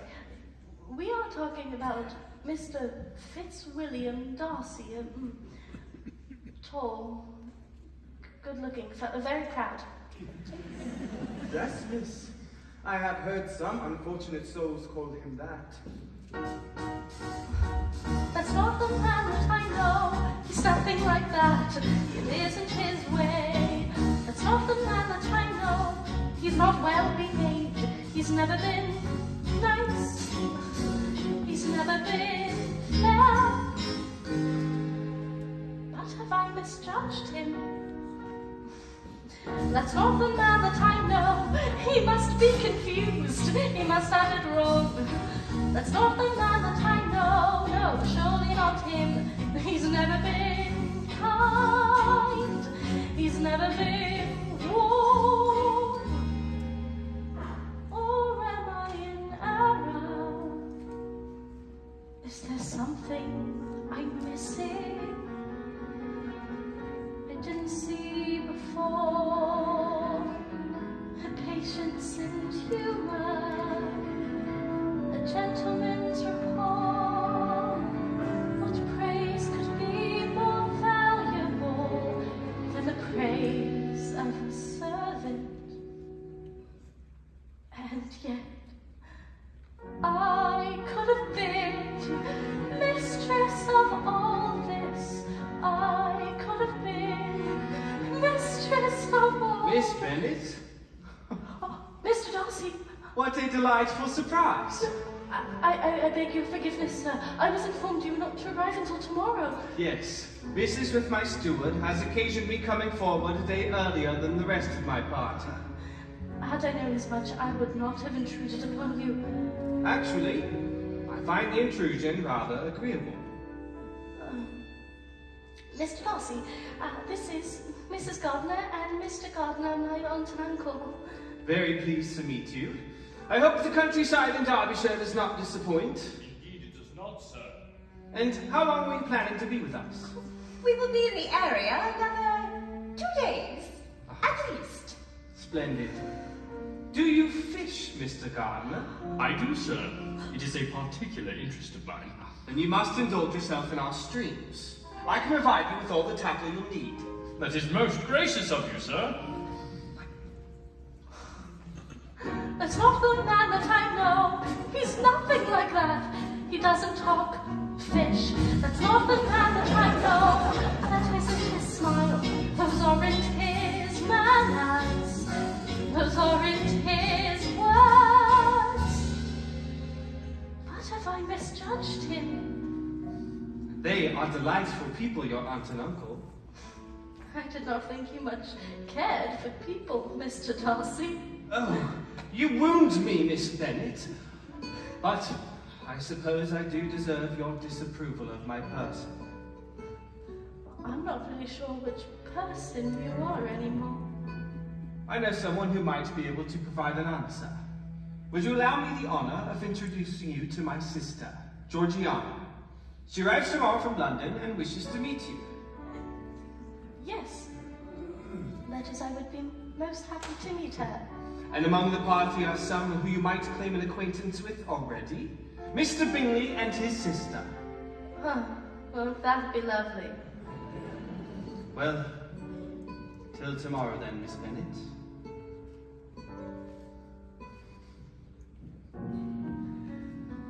He's a very well-behaved and polite young man. He may not be as handsome as Mr. Wickham, but I can hardly see how anyone can find him disagreeable. But perhaps he's a little whimsical in his civilities. Your great men often are. That's not the man that I know. He's suddenly suave. He's suddenly civil. That's not the man that I know. But whoever he is, he's perfectly nice. Unusually friendly. wants me to meet his sister. Why does he want me to meet her? That's not the man that I know.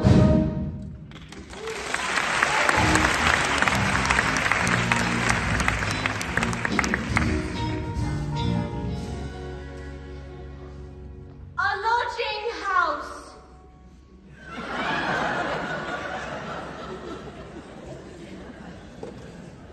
Miss Bennet, I hope you don't mind the intrusion, but there's someone who is very anxious to meet you. May I introduce you to my sister, Georgiana? Miss Darcy, I am so pleased to know you. Oh, dear Miss Bennet, I've been longing to meet you. My brother speaks so very highly of you. Does he? He does. But he is predisposed to overprotect me, so I'm rarely permitted to make new friends. Well, I shall hope we can change his temperament, Miss Darcy. I shall call you friend at once. Ah, and here are some old ones. Miss Bennet! Mr. Bingley, how good it is to see you. You are looking most well. It has been too long. Yes, it is above 8 months. We have not met since the 26th of November. Oh! You remember the exact date? It was a most happy time when we were all together in Netherfield. Was it? I remember it all being so unbearably dull. Miss Bingley. And how are your sisters, Miss Bennet? Are they all still at Longbourn? All but one. My younger sister Lydia's in Brighton. Ah! Then your other 3 sisters are quite well? Yes, quite well. Was there any particular sister's health you were most inclined to know of? Pray, Miss Eliza, has not the regiment been removed from Meryton? That must be a great loss for your family. Miss Bingley. But the Bennets are so fond of soldiers. I was merely lending my condolences. No need, Miss Bingley. I feel a constant bereavement whenever you enter the room. Miss Bennet, a letter? Do not look so stern, Mr. Darcy. If one cannot speak of soldiers, then what can one speak of? Would you excuse me for a moment, please? Yes, of course. She looks rather ill, doesn't she? She's grown so brown and coarse. I see no alteration in her appearance. For my own part, I must confess I could never see any beauty in her. I remember how amazed we all were to find that she was considered handsome. I believe you thought her rather pretty yourself at one time. Yes, but now that I know her, I consider her to be one of the most beautiful creatures I've ever seen in the world. Really? I am all astonishment. With my eyes wide open, I can see my weakness was believing I was standing strong, and my self-importance and my world of privilege has kept me lonely for so long. God help me, I am on my knees, but you're not here to see the man that I've become because of you, because of you, because of you. Elizabeth, I'm a better man, yet no better than any other man. That's the last twist, sweet Elizabeth. Please now, I beg you to give in, for your world must be the world I live in.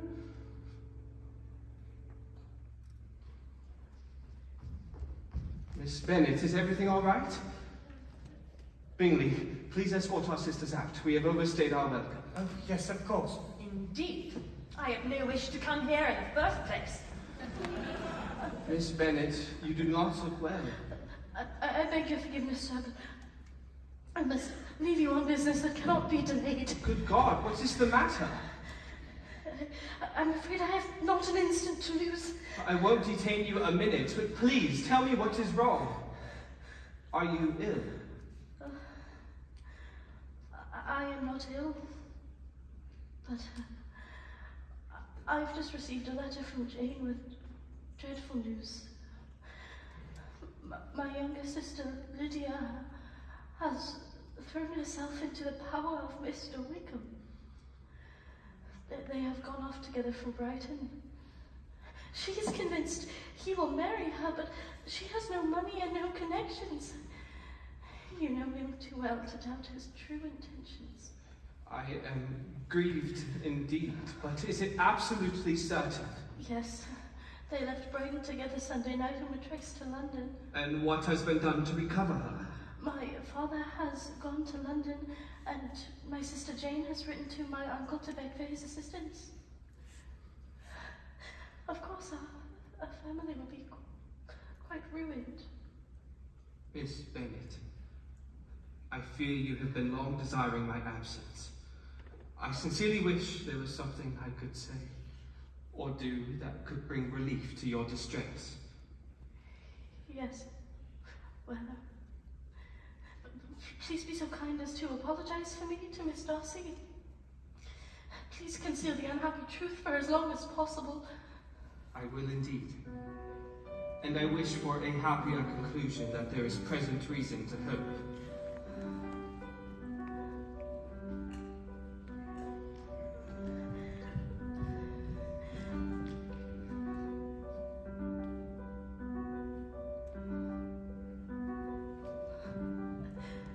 He sees my disgrace, it's unbearable. He's made his escape, and it's just in time. I'm left in his wake, in a beautiful world. He sees my disgrace, and he's mortified. He knows I've been scarred, and I'm tainted now. He knows I'm shamed by the fall of a sister. He can't wait to get to the door, and he vows that he's gone in the blink of an eye. I'll never see him again, and it's dreadful. Why is that? He sees my disgrace, and he hurries out. He knows I've been scarred, and I'm tainted now. He leaves while he can, without thoughts of returning. There's nothing to do but accept that my fate has been sealed by the axe of a fool. The future is over, and no one will have us. We're ruined. I own my disgrace. It's embarrassing. I face very loud. And it's just in time. My just what are we in? There's no future.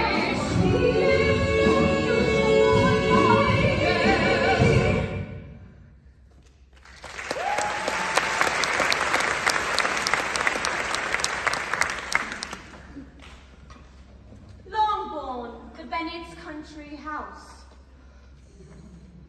Ruined! Our entire family is ruined! Please try and stay calm, Mama. Calm? Who can be calm? My poor dear Lydia. And now here's Mr. Bennet gone away, and I know he will fight Wickham, and then he will be killed. And then what's to become of us all? Mr. Collins will turn us out before he's cold in the grave. No one is going to be killed, Mama. Mr. Bennet must find them, and if they are not married yet, he must make them marry. How is he going to find them? They're quite hidden away in London. I have such tremblings, such flutterings all over. Spasms in my side and pain in my head. It is a most unfortunate affair and will probably be much talked of. The loss of virtue in a female is irretrievable. One false step provides end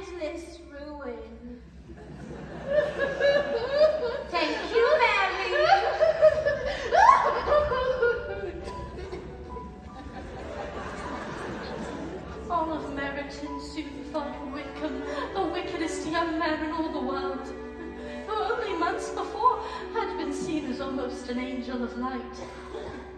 And everybody began to find out they had always distrusted his appearance of goodness.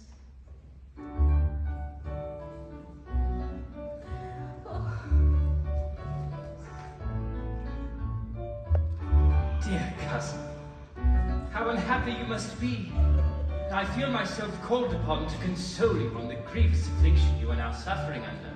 I cannot rejoice in your ruin. That's very kind of you, sir.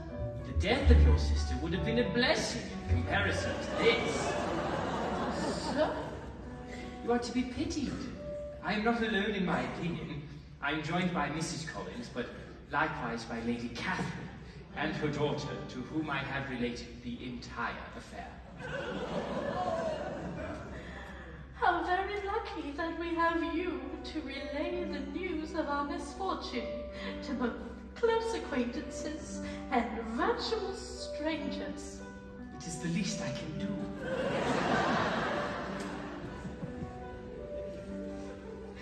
He cheers my disgrace. It's his coup de grace. He feasts on the shame of my reckoning. My fall is assured, and my fate is determined. No one will want us, we're damaged and useless with no further prospects or hope. Just one indiscretion can lead to a lifetime of ruin. Girls, Papa, what news? What news? it is good news, I'm nearly certain. But you look rather miserable. Papa always looks miserable. I don't suppose I know what I am. You must tell us at once. Well, the truth is, I've arrived at the same time as a letter from your uncle. Mr. Gardner, what does he write? Tell us, Papa. It seems Mr. Wickham is going to marry Lydia after all. Oh, then it is as I had always hoped. Under certain conditions. Of course. Too easy. What's the scoundrel asking for? £5,000 upon my death, and 100 a year. £5,000? That's exactly what Lydia would have received anyway. That can't be all that he wants. Apparently, Mr. Wickham can be bought for a far lower price than I ever imagined. Well, thank goodness the horror is over. Oh, it is far from over, Kitty Bennet. No officer is to ever enter this house again, nor pass through this village. Parties and balls are prohibited. But if you are a good girl for the next 10 years, I will take under review your return to society. Oh, Papa, you are so dramatic. Shouldn't we tell Mama? Well, she has certainly owed some relief. I'll go with you. I want to watch her face change color.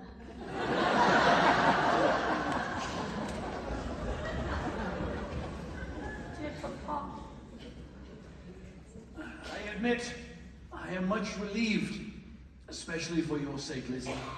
But I can see you are still uneasy. It just doesn't make any sense. Nothing ever does where Lydia is concerned.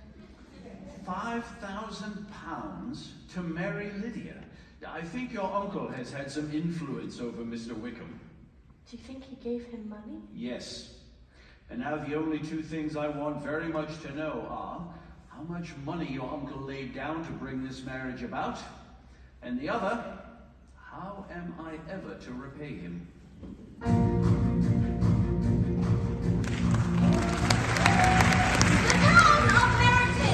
Lovely creatures, thou she'll take his name. Is not my husband charming? He takes her, you but with no sense of shame. Must all envy me? Are they to be commended for conduct unattended? We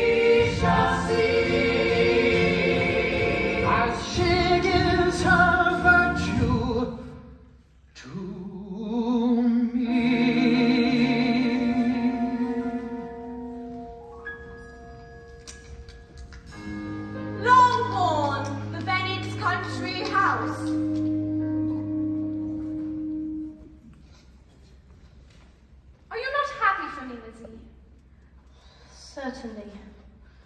Probably. I know you had some affection for Wickham yourself, so I will understand if jealousy overcomes you. But rest assured, I don't mind. He is perhaps one of the better men in all the world. How could you not be envious of me? It is extremely difficult to fathom. And I have not as yet given you a full accounting of my wedding. Perhaps half an accounting will do. Are you not curious? I think there cannot be too little said on the subject. That's so strange. Well, I must tell you anyway. My aunt and uncle were there, of course. Oh, and your friend was there, that tall, proud man. What's his name? Mr. Darcy? Yes, that's him. But gracious me, I quite forgot. I ought not to have said a word about it. It was to be a secret. Mr. Darcy was at your wedding? Yes, but I promised not to tell. Well, I'm afraid that ship has sailed. Please don't say anything. Lizzie Wickham will be angry with me. Dear God, this is too much. Is it not enough that Wickham will now be a relation? But now I must suffer the news that Mr. Darcy, a man whom we hardly know, was at Lydia's wedding. Mr. Darcy called on us unexpectedly to tell us that he had found out where your sister and Mr. Wickham were, and that he had seen and spoken to them both. Mr. Darcy had? He blamed himself for Wickham's treachery not being known to the community, and it was now his responsibility to make things right.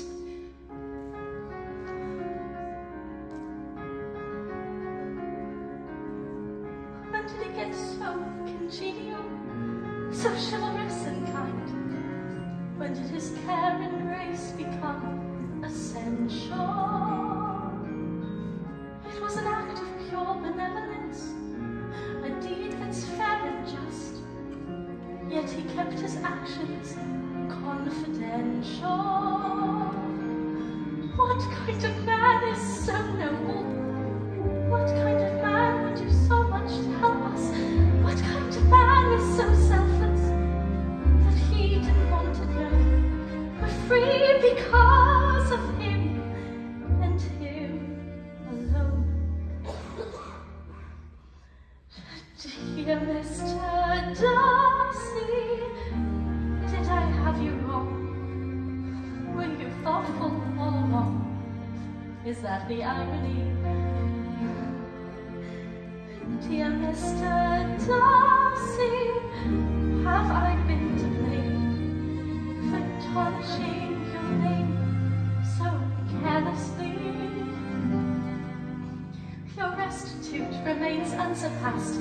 Now at last I understand. And dear Mr. Darcy, the feelings have emerged. Sentiments have surged so suddenly. Is it too late to tell you what I'm starting to feel? For I long to reveal how I admire what you've done, so selflessly achieved. It seems I've just begun to reassess my prejudice. You are the man who can see through the woman I've become.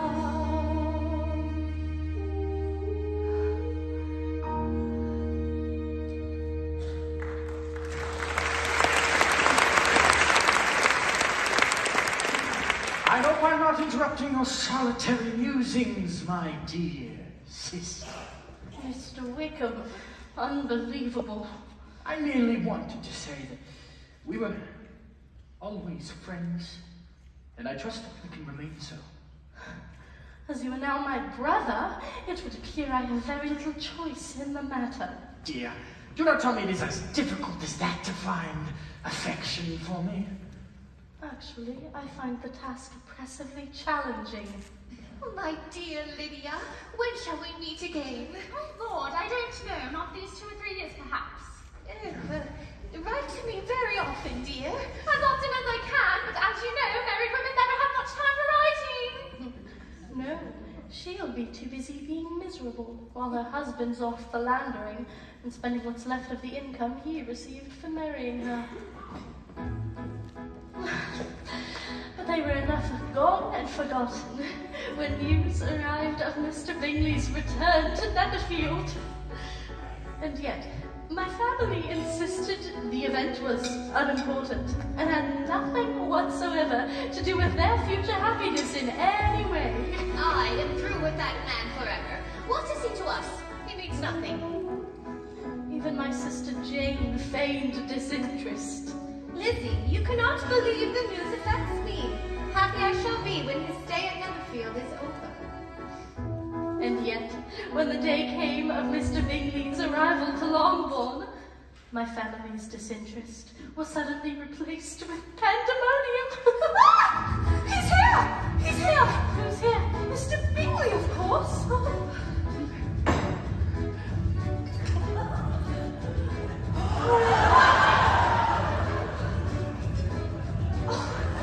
And he's with that rude, tall, bothersome fellow. We are not prepared, astonishing. We look all a prize of silverware. Can there be less lies hoping on than you know? To single man of fortune, arriving at a door, what more can we infer? Except that he has come for her. Mr. Bingley, how good it is to see you in Meryton again. Will you be staying with us long? Well, 3 weeks is our present plan. Oh, that's wonderful to hear, Mr. Bingley. And has your sister accompanied you? No, she found the country air too intolerable this time of year. Why is he speaking to me? Mr. Bingley, was there any particular reason you have honored us today with your presence? Well, yes. And that reason would be? It's the reason I'm feeling awake and alive, lady. It's the reason I breathe, it's the reason I'm here. It's clear, I stand now before you with all of my faults, and I ask if I may have your hand. And yes, I might have said that, but things did not go as I planned. And that reason would be, Mr. Bingley? By Jove's beard, I'm afraid it's time to go. But you've only just arrived. Yes, and now it appears we're leaving. Remarkably. Come, Bingley. If they weren't going to speak to us, why did they come at all? Oh, I dare say I hope we never see either of them ever again. Well, now that the first meeting is over, we can become common and indifferent acquaintances. Yes, very indifferent indeed. Lizzie, you cannot think me so weak as to be in danger now. I think you are in very great danger of making him as much in love with you as ever. He's back! Who's back? Mr. Bingley! But this time he is alone. What in heaven's name does he want this time? Girls, go. Must we really? Yes, go now. But you know he's just going to sit there awkwardly in silence and not say anything at all. Not if I have anything to say about it. Now go, make haste. Mr. Bingley! How good it is to see you again, and so soon after your last visit. Thank you, madam. For a considerable period of time, I have been meaning to say something to Miss Jane Bennet. Yes, of course. We'll leave you two alone then. Come, Lizzie, I wish to speak to you.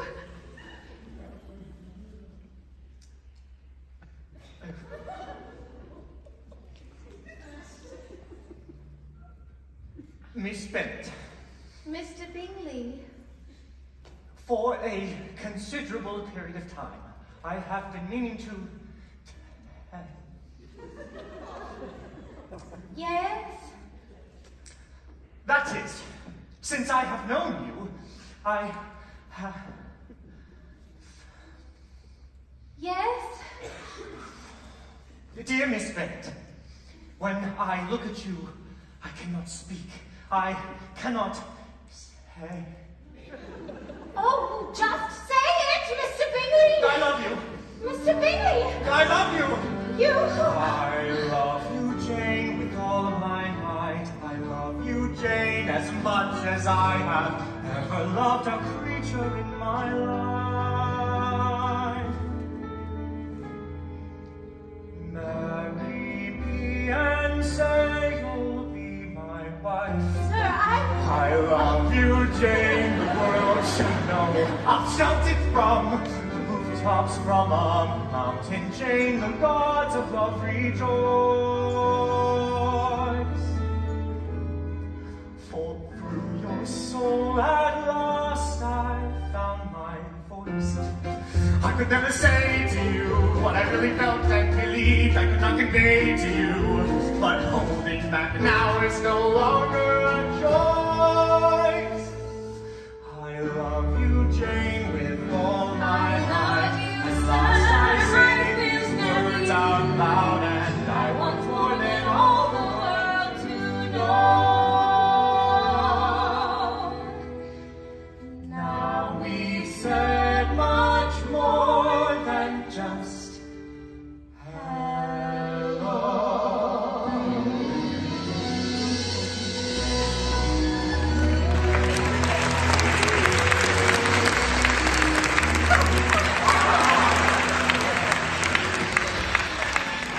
Can I accept that? Yes! He spoke. Poetically, lyrically. Actual words came out of his mouth.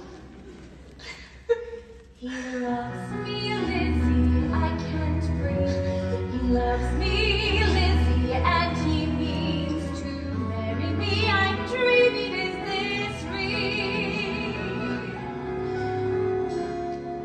It's almost too much happiness to feel. Jane, I congratulate you. You will be a very happy woman. Thank you, Papa. Jane, I'm so happy. I knew you could not be this beautiful for nothing. I hope I will have use of the library at Netherfield. Yes, of course, Mary. We must have a great ball. At least 3 in the fall. We are locking you in your room forever, Kitty Bennett. You are so maudlin, Papa. Lizzie, now I only wish for you to be as happy. Dear Jane, till I have your goodness, I can never have your happiness. Don't speak that way. Perhaps, if I am very lucky, I might meet with another Mr. Collins in time.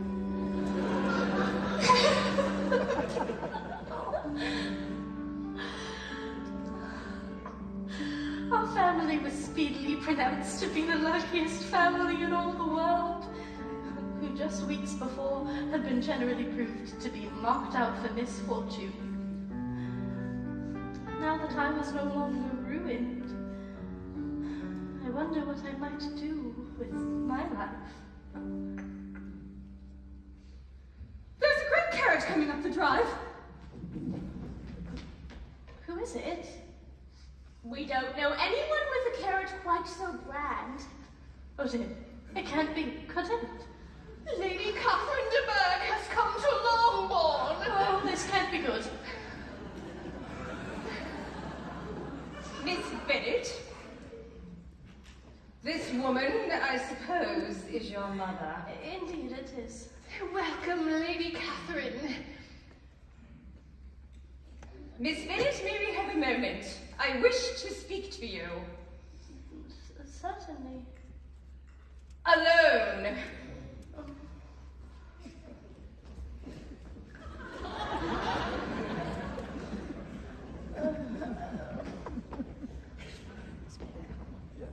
You to understand the reason of my visit? Indeed, you are mistaken, madame. I have not been at all able to account for the honor of seeing you here. You ought to know I am not to be trifled with. A report of a most alarming nature reached me 2 days ago. What does this have to do with me? I was told you are soon to be engaged to my nephew, Mr. Darcy, though I know it to be a scandalous falsehood. If you believe it to be impossible, I wonder you took the trouble of coming so far. I insist on being satisfied. Has my nephew made you an offer of marriage? Your ladyship has deemed it impossible. It ought to be so, but your arts and allurements may have drawn him in. If I have, I shall be the last to confess it. Miss Bennet, do you know who I am? I am his nearest relation, and am entitled to know all of his dearest concerns. Yes, but you are not entitled to know mine. Let me be rightly understood. Mr. Darcy is engaged to my daughter, and I will not have it be prevented by a young woman of inferior birth, of no importance, and wholly unallied with the family. Whatever your ladyship intended will have no effect on me. Tell me once and for all, are you engaged to him? I am not. And will you promise me never to enter into such an arrangement? I will make no promise of the kind. Your ladyship has wildly mistaken my character if you think I am intimidated by anything so wholly unreasonable. Miss Bennet, I am no stranger to the particulars of your youngest sister's infamous elopement. Heaven on earth, what are you thinking? Are the shades of Pemberley to be thus polluted? Lady Catherine, you have insulted me in every possible method. You can now have nothing further to say. I don't need her ladyship's praise. Your honour and duty have nothing to praise me. I spurn her ladyship's ways, for I'm not impressed with your pompous displays. For the truth is, my lady, we may be common, we may be poor, but you are a bore. I am loved, and that's what family's for.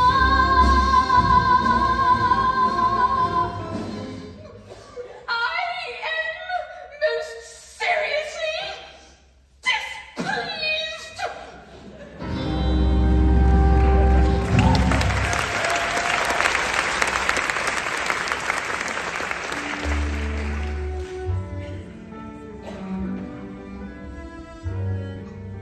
In the fields!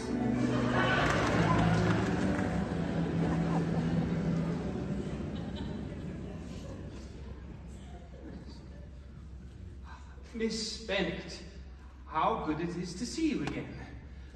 After that, I'm Blake. Maddening. Miss Bennet, you are too generous to trifle with me. If your feelings are still what they were last May, no. What the deuce am I even saying? She despises me. This is absurd. Calm down, man. Try again. Miss Elizabeth, my affections and wishes towards you are unchanged. But one word from you, is this really the best you can do? I'm done for. She despises me. What am I even doing here?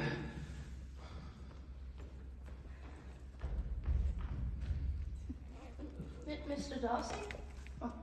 Miss Elizabeth. I was told you were away in London. Yes, I have hastened my return. I'm very glad to hear it. You are? Mr. Darcy, I can no longer help thanking you for the kindness you've shown to my poor sister. Ever since I've heard, I have been anxious to tell you how grateful I am. I am exceedingly sorry that you have been informed. It was my intention to keep the matter private. Well, nothing is ever private where my family is concerned. Indeed. It's astonishing to me that you would go to so much trouble on my family's behalf. Miss Bennet, it was not for your family that I have done these things. Much as I now am entertained by them, it was for you. And for you alone. For me? Yes. For you see, I cherish you more than any creature I've ever known. Loveliest lazy if spirits would allow that you could see me now without my vanity. Would it persuade you pride has been curtailed, reason has prevailed, at least for me.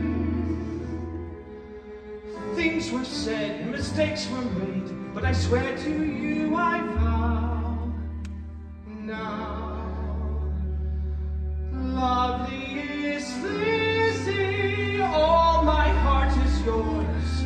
The passion in me pours from me to you.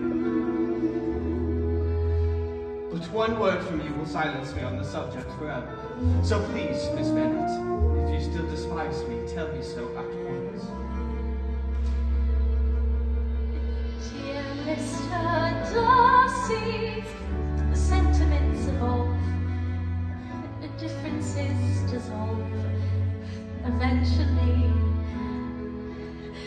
Dear Mr. Darcy, I'm taken by surprise, for I thought that I despised you, I agree. Feelings change and I see you now as the man you always were, sir. Dear Mr. Darcy, let me make it clear, I'll shout it to the world for all to hear. I'm amazed how I love you, amazed how I care, Mr. Darcy. I swear no other creature in the world could ever love this much. Yet it took so long, for I confess my prejudice Tainted my vision, but on this one occasion, I was rescued by your sweet persuasion.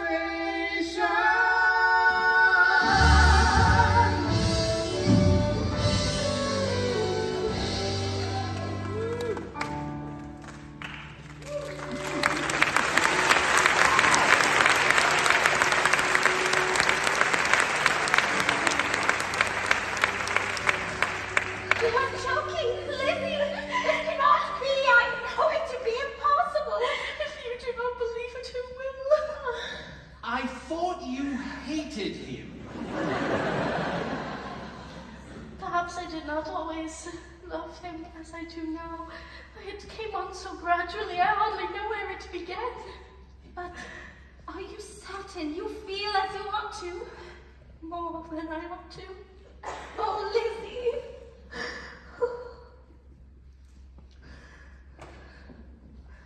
He is rich, to be sure.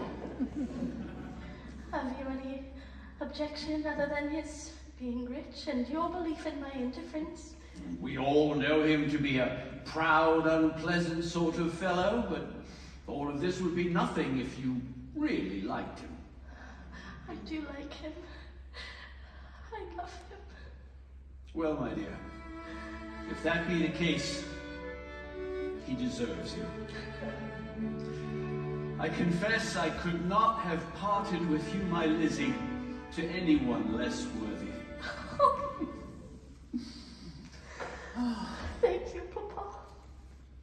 This is an evening of wonders indeed. And if any more young men come for Mary or Kitty, for heaven's sake, send them in. I am quite at my leisure. I like your eyes, and I don't care who knows it. I've been resurrected. It's not what I expected. But here we are, all the princes shattered. When it's really my turn, I am in your dance. Respect it, for you played a better man, not me. And now we all agree.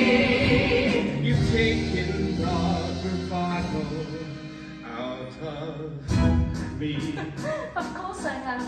I couldn't very well have a prideful husband, could I? Happiness in marriage takes on what it bubbles up.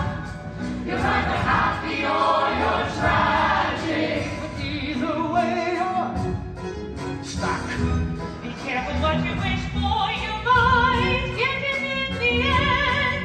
And the thing that you end up with may not be the thing you intend. But it's better to know that love is always possible. Sometimes we fail from fighting tooth and nail.